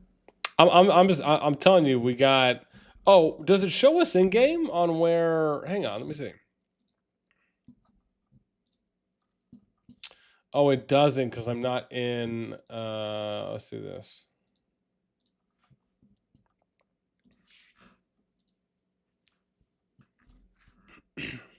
Oh, it does show it. Oh, that's cool. Yeah, so you can see here.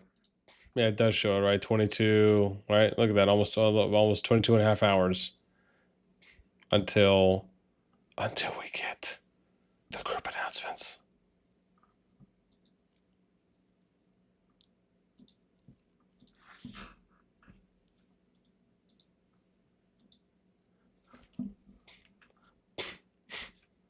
Yeah, man.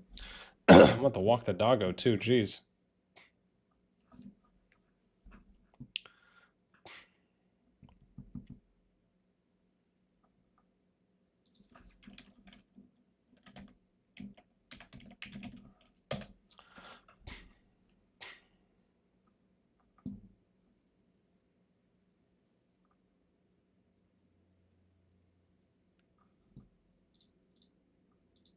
Damn, he is still playing, huh? Wow.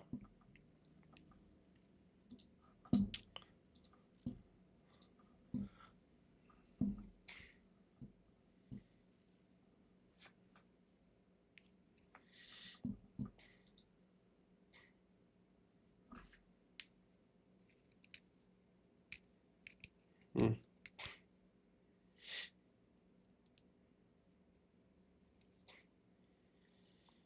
Gilgamesh said, "You know, devs don't know what they're doing when season begins." TPT. I mean, I don't know why. I mean, well, that's in game. We know that the season usually starts about 4 days after Brink of War, so it's probably going to be on the 16th of July, right? So it's probably 6 days, give or take, until the season starts. I think that's a pretty safe estimate. But yeah, I mean, I agree. I think it's like it's not as though the Brink of War changes. Like the length has changed all the time every season. Why not just put when the season's going to start? Probably would be a little bit easier.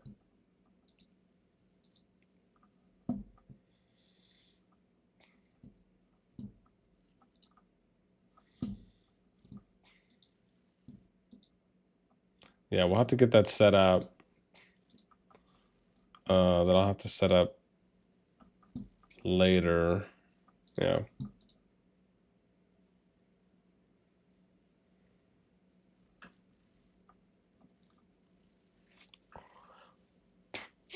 I have to do that tomorrow too. Let's see here.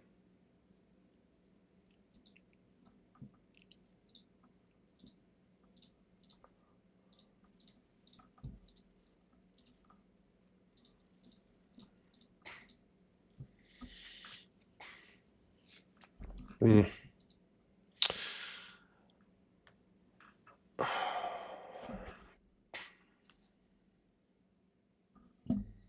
think we already, oh yeah, we did already show these off, huh? Yeah, I can remove those. You know what I am going to eventually have to do? I just thought about it right now. I am going to eventually have to go through and update the KvKs because I haven't done that yet. Rough life for me, huh? I've done these, but we're not going to see action until level 4 pass is open, which is for the cross zone 3s. And like I said, I think that's 9 days away. So, yeah, and I have to figure out the Aquastone opening for the new season. So, yeah, maybe we can do that tomorrow before the groups are announced. I was just thinking about that because it's probably a little late to do that right now because that might just take a little bit of time. But that is something that I think we could do tomorrow before the groups are announced. And then I'll also do some more of the sheet prep as well because I think, what did we say? We needed to make a tab for groups. So we'll be doing that as well. Yeah, Human, I'm not sure exactly on what the length is between each of the passes. I only know that between pass 3, which opens up zone 3, and then pass 4, which is the cross zone 3 pass, that's 9 days, 9.5 days between those two. So I believe pass 3 is going to open up tomorrow, they were saying, for the 8 kingdoms that are in the new season. And I think it's around 4:44 UTC, we figured out. So basically just count 9.5 days from then, right? So, which isn't bad because it'll be 4:40. It'll be, because I think that's 12:44 a.m. for me. So that'll be 12:44 p.m. when the Cross Zone 3 opens 12 days from now. So that actually could be something that we stream. I have to go through and add it. But like I said, that's something that we can do tomorrow where I'll go through and we'll look at all of the kingdoms, or sorry, all the kingdoms in the KvK group so we can get that updated. And then, like I said, we'll also update the sheet so we can get the group tab set up and prepped. And then if there's any additional data that we want to add in as well, then we could do that then. Yeah. So at least a couple things that we can work on getting set up before the groups are announced. Because like I said, I think it's going to be a massive day tomorrow. Absolutely. Yeah. Well, let me see here real quick. Not share.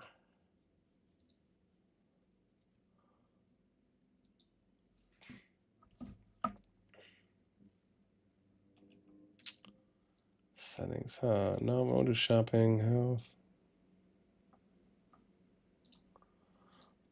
How do I?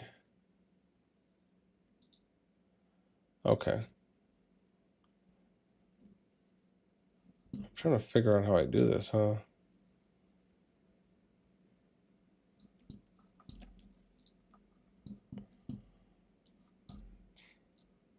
I'm gonna see if I can figure something out real quick while I still have you guys here. Oh, I guess I should mention as well, which while we still have some peeps hanging out with us, if you do want to get access to the public version of the spreadsheet that I've been showing off, you can get access to that by joining the Discord. Just click the link that is pinned to the top of the live chat, and you'll see, when you click on that, you'll see a link to the Discord. If you do want to get access to the public version of the spreadsheet, after you join the Discord, go to where it says reaction roles, and then you'll select Call of Dragons, which is going to be this one with that emoji. And then if this category doesn't pop out, just click the header like I'm doing here. Go to COD Data Stats, and it's going to be this link here. You can bookmark it, save it, favorite it. Again, any adjustments I do, if it's on stream, I'll update it right after of the public sheet. Or if I do a video when I'm updating it, then after the video's out, then I'll update it as well. Just so everything is there for you guys if you do want to be able to have access to it.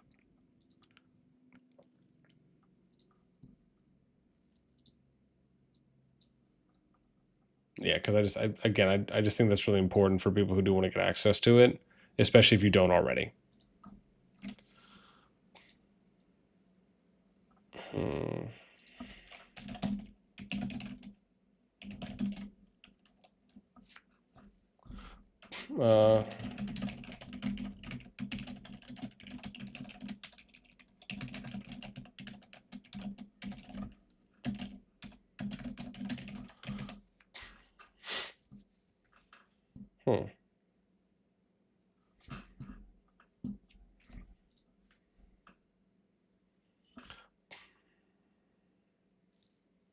Yo, J4, dude, that is so funny.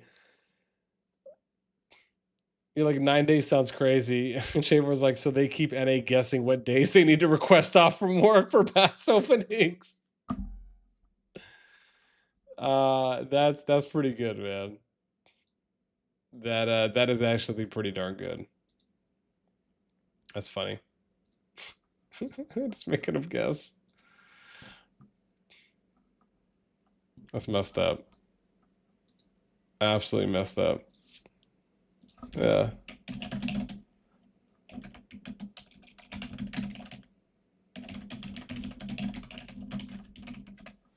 Let me see.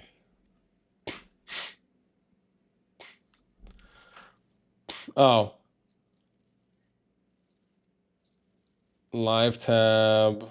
Oh, cool. Okay, cool. I think I figured out how to do it. Dope sauce. Let me just make sure. Give me a second. Let me just make sure this is going on.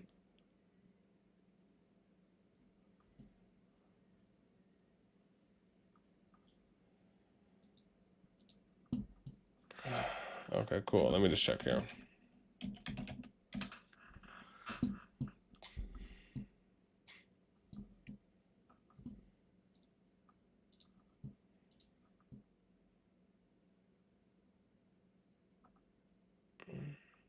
Customization. How do I do that? Customization, edit title.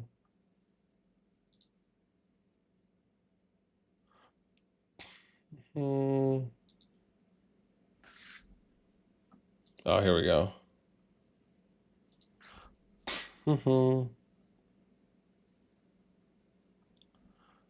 There's always to keep using this events on Legendary Premiere for people to watch.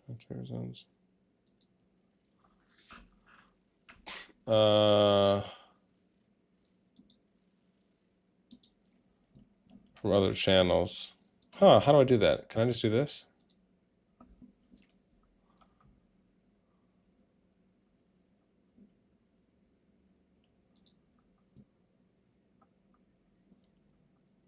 Okay, now I think I figured it out. I was trying to see if this works. Let me see.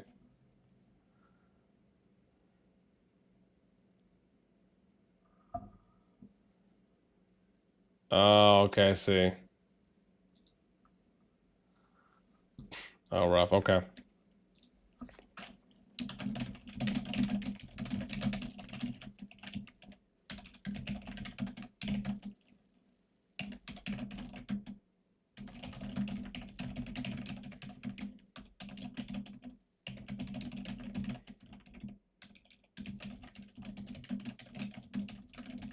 All right. Doesn't look like we're going to be able to do it just now. I was trying to see if I might be able to. Yeah, because I'm about to get off. So I was trying to see real quick if I could redirect you guys over to Guns' stream, but I will just post a link for that in the chat. So you guys can check that out when I hop off, which will be here in a moment. But again, before I do and before I post that, I just wanted to say, man, thank you guys so much for hanging out with us tonight. Like I said, tomorrow's going to be a massive day. So again, be sure And I just posted Guns' link in there. He's still live. So I was trying to see if I could redirect you guys after, but apparently he has to add me as like an accepted person. So that'll be the best that I can do for now. But thank you guys so much, man. As I always say, it means a lot for those of you that enjoy hanging out with me and listen to me talk and ramble and, you know, cover the things that I really love and like to cover.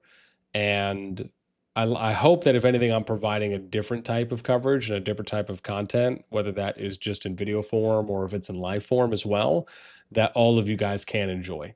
And so the fact that there's so many people that have been coming back for the live streams this week, and you know, we've had 2 really big days. I'm hoping tomorrow might be, you know, just as big of one, if not bigger, hopefully, which is always the plan. But it is a big day overall. So I will see you all then. Again, as I stated, we'll be live probably at around 6:30 p.m. Eastern, 22:30 UTC, give or take. And I will set up a scheduled stream as well. So for those of you that are still hanging out, as I said, Guns is still streaming. I put a link in the live chat. You guys can head over there if you want to watch and hang out with the community. You do not have to go as hard as saying BN raid, but again, if you guys want to go over there and hang out with Guns and the group, please feel free.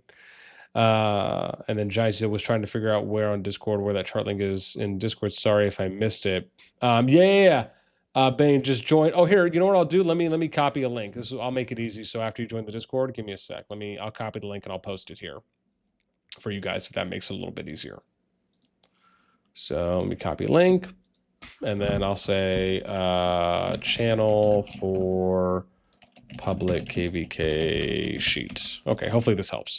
Bam, there you guys go. Okie dokie. That is it for me. I'm out. Again, man, great stream tonight. Thank you all, like I said, for tuning in. I always have a blast, and it's been great to have a lot of really good chat activity as well. So, which means a lot to me. So I hope everyone has a great rest of your morning, afternoon, or evening, wherever you might be, and we will catch you in the next one.